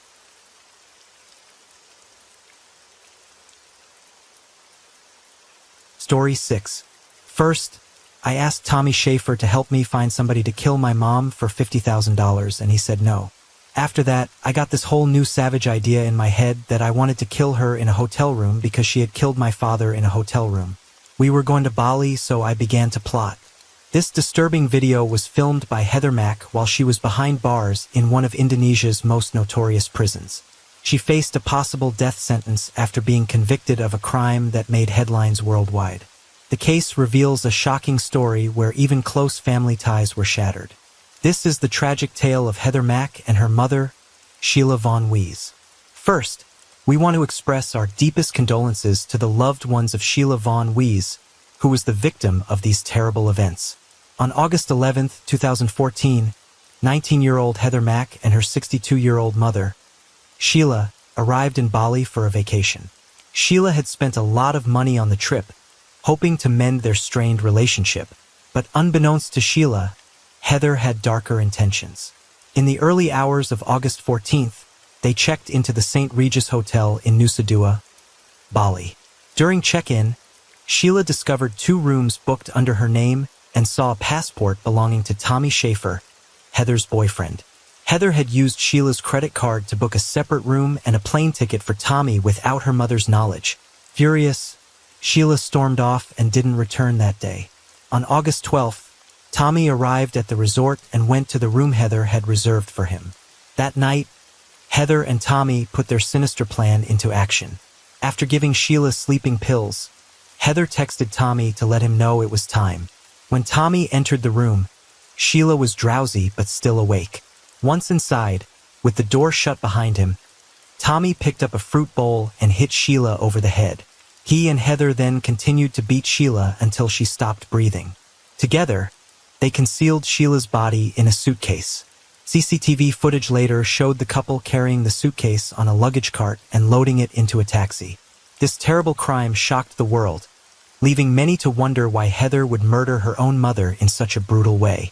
Police have reported that the body of a 62-year-old woman was found stuffed in a suitcase on the resort island of Bali, Indonesia. The grim discovery was made on Tuesday inside a taxi parked in front of the luxury St. Regis Hotel. The woman, found half-dressed with head injuries, raises many questions. One big question is about Heather Mack. Who is she and what could have led her to such a tragic situation? Heather Mack was born in 1995 to James L. Mack, a well-known jazz musician and composer, and Sheila and Vaughn Wees. As their only child, Heather received a lot of love and attention. Even though James was already in his 60s when Heather was born, he was very involved in her life. Growing up in a wealthy Chicago household, Heather seemed to have everything. Her parents showered her with gifts, and she never lacked for anything. Family and friends say she was the center of her parents' world. The Macks were a close family and often took vacations together, but their trips were frequently marred by bad luck. In 2001, when Heather was 6, the family went on a Royal Caribbean Mediterranean cruise. During the trip, James hurt his foot while swimming. The ship's doctor didn't treat it properly, and the injury worsened, leaving James partially paralyzed. He later sued the cruise company, and the case took over a decade to resolve. James also fought colon cancer in his later years, but continued to go on vacations with his family. Tragically, in 2006, James passed away from a pulmonary embolism in his hotel room during a vacation in Athens, Greece, when he was 77 years old. After James Mack passed away, his wife, Sheila, took his body to a Greek morgue. Surprisingly, she then went on to continue her vacation in Santorini with her daughter, Heather. This left 10-year-old Heather feeling hurt and resentful towards her mother, as she struggled to grieve her father properly. Heather bottled up her emotions for years, which eventually led to serious problems. Just days before his death, James had written a will naming Heather as the sole beneficiary of his fortune, excluding Sheila entirely. This meant Heather stood to inherit millions of dollars. In 2011, a decade after the cruise incident where James got injured, the Royal Caribbean Cruise Company settled the lawsuit and paid $1.5 million. According to James' will, all this money should have gone to Heather. However, a judge decided to give $500,000 of the settlement to Sheila. As Heather grew older, her relationship with Sheila became more strained. During middle school, Heather started skipping classes and hanging out with a troublesome group of friends. She began rebelling against her mother by stealing, sneaking out at night, and doing whatever she could to defy Sheila. Heather's behavior wasn't just typical teenage rebellion. When she and her mother argued, Heather would sometimes use Sheila's credit card to stay in fancy hotels. She even stole large sums of money from her. Between 2004 and 2013, police visited their home as many as 86 times due to their ongoing conflicts. Sheila told close friends that Heather was becoming increasingly violent towards her. As Heather grew bigger, it became harder for Sheila to avoid getting hurt. Heather's rebellion often turned into physical abuse. Whenever Heather stole money or credit cards from her mother, fights would break out, and Heather would sometimes bite, hit, or punch Sheila. Sheila often had to call the police for help because Heather was becoming too difficult to control.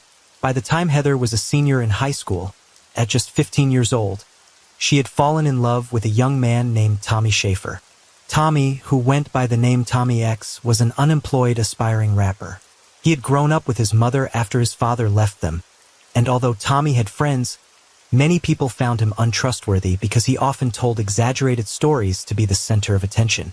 Sheila believed Tommy was a bad influence on Heather, who was already troubled, and she didn't approve of their relationship. Despite Sheila's disapproval, Heather and Tommy bonded over their shared experiences of losing their fathers. They dreamed of a future where they could use Heather's inheritance to live a lavish life together. Sheila tried hard to stop this from happening.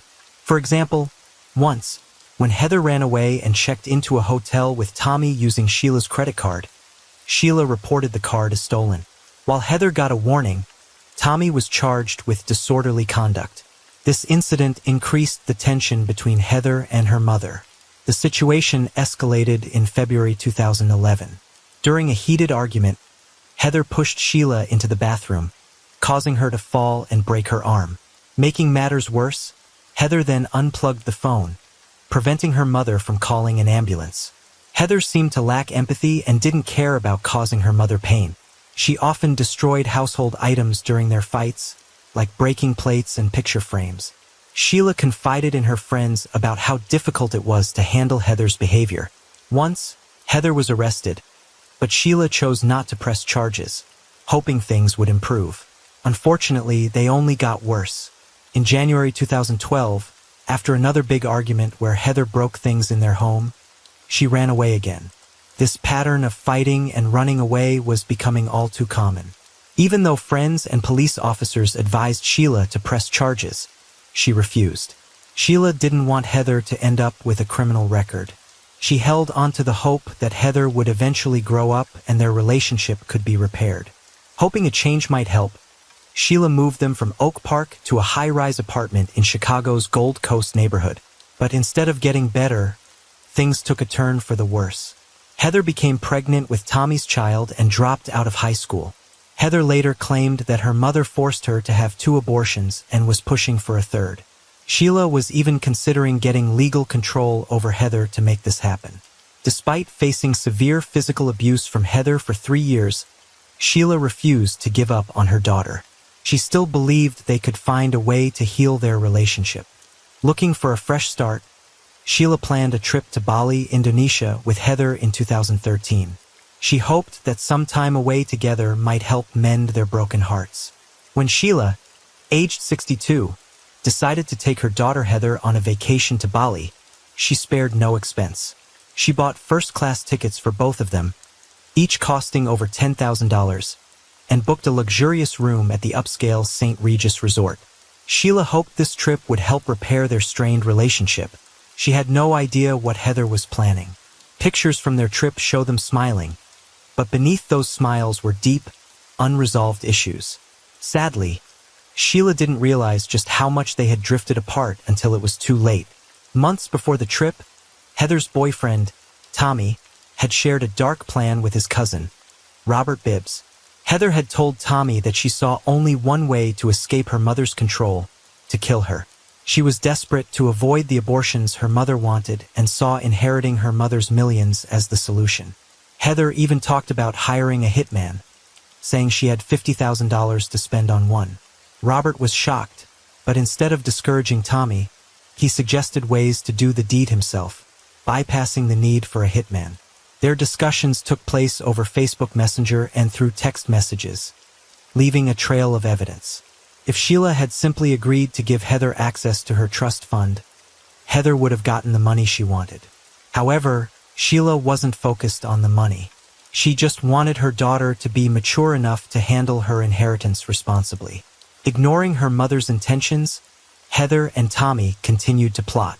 Heather secretly used her mother's credit card to buy Tommy a business class ticket so he could join them on their Bali vacation. While Sheila and Heather flew first class, Tommy flew separately and stayed at the same resort. Before the trip, Sheila had confided in a friend named Elliot.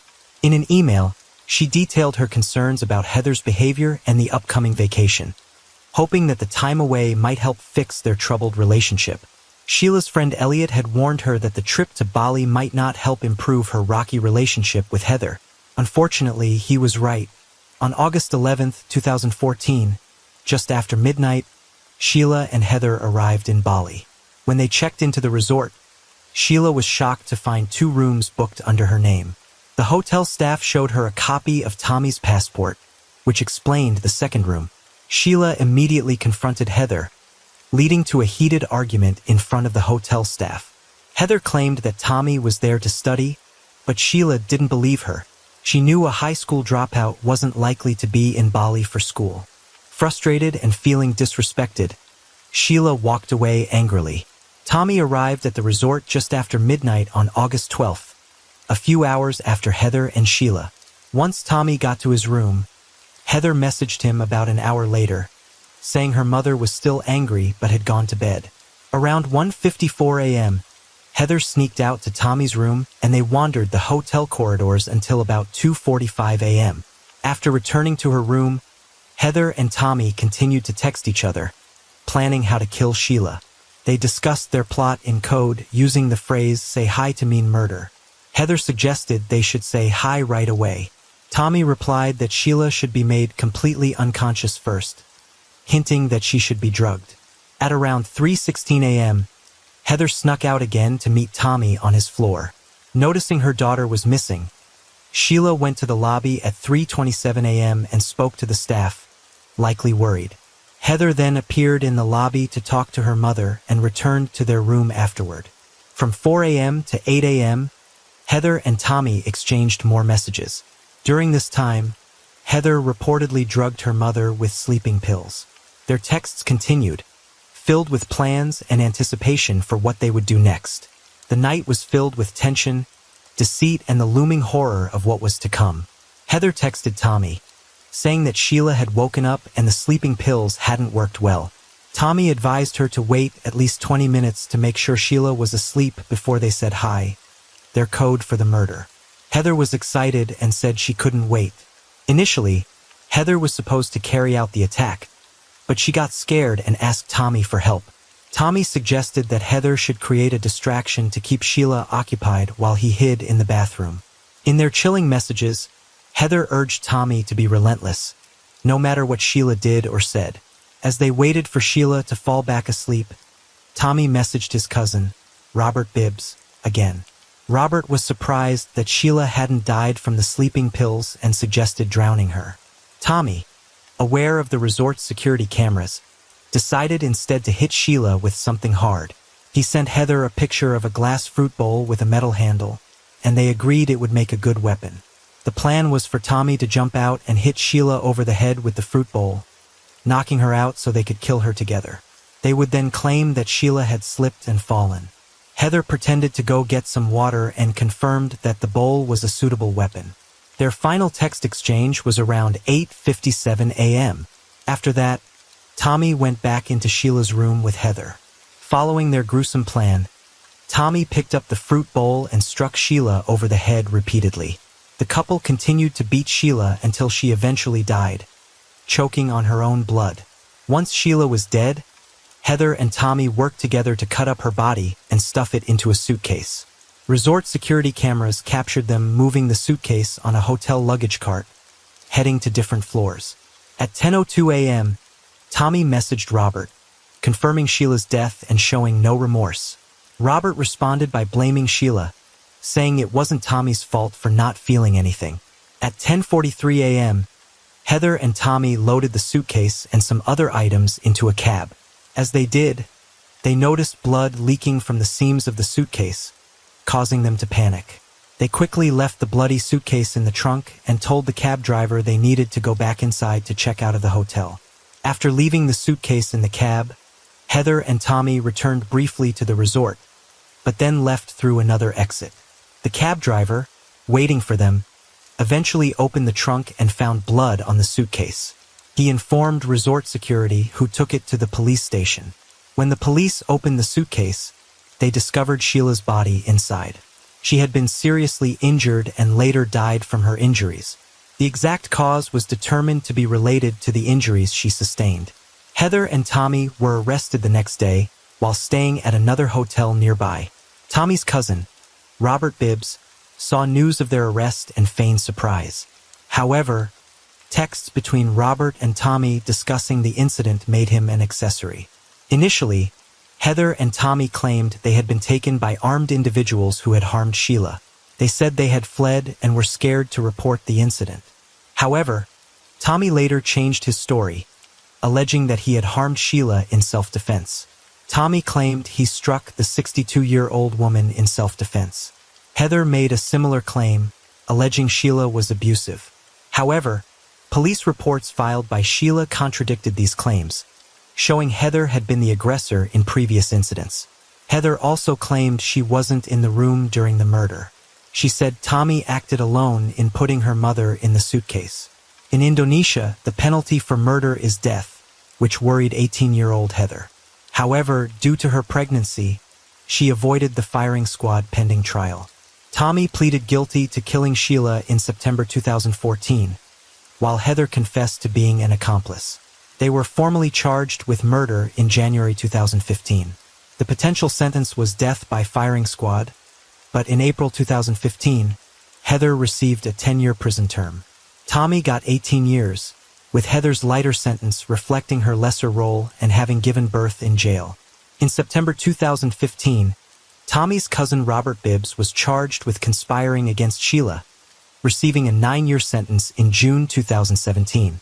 During her imprisonment, Heather gained attention for videos on social media showing her seemingly carefree life in Bali's prison, sparking global interest and criticism. Heather appears carefree, wearing makeup and playfully sticking her tongue out in the video. Her daughter Stella, born in prison 6 months earlier, is shown being cradled by Tommy Schaefer. Heather is seen dancing with other inmates and casually discussing her daughter's health issues due to Coca-Cola in other clips. Okay, so this is a video that I need to make. A lot of the times since I've been a kid, I've heard, the truth sets you free, the truth sets you free. And I never understood, but I'm Heather Mack and I want to be set free. I don't want to live in a lie anymore. When I was 10, my mother killed my father in a hotel in Athens, Greece. 2 weeks before I came to Bali, I found out that she killed my father. And I made it up in my heart, in my mind, my soul, in my blood, in the oxygen running through my body, that I wanted to kill my mother. First, I asked Tommy Schaefer to help me find somebody to kill my mom for $50,000. And he said no. After that, I got this whole new, savage idea in my head that I wanted to kill her in a hotel room because she had killed my father in a hotel room. We were going to Bali, so I began to plot. I began turning off Tommy's phone, taking Tommy's phone when he was asleep, starting in Chicago, taking Tommy's phone and having conversations between Tommy and myself, texting myself, having fake conversations, and then deleting them before he could see them. I did that because part of me knew that with this plan of killing my mom in a hotel, that I might get arrested. I didn't want to get arrested by myself in a different country. Heather claimed her mother had killed her father, and that all conversations with Tommy were actually Heather pretending to be him. She asserted Sheila was abusive towards her during her teenage years. However, Heather's uncle and aunt argued these statements were fabricated. Evidence showed Heather's father, James Mack, died of a pulmonary embolism at age 77, with no foul play suspected. Sheila never pressed charges against Heather, despite injuries over the years, suggesting Sheila was the victim, not the abuser. After raising her daughter Stella in prison for 2 years, Heather had to relinquish custody to a foster family. She believed they were providing good care. Heather was released early in October 2021, after serving 7 years in prison. Wanting to stay in Bali, due to safety concerns in Chicago, she was extradited to the U.S. because she lacked a visa, as did her daughter. Heather was arrested upon arrival in November 2021 and held in a federal penitentiary. Her trial was initially scheduled for July 2023, but in June 2023, Heather entered a guilty plea for her charges. Her sentence in the U.S. is now pending a judge's decision.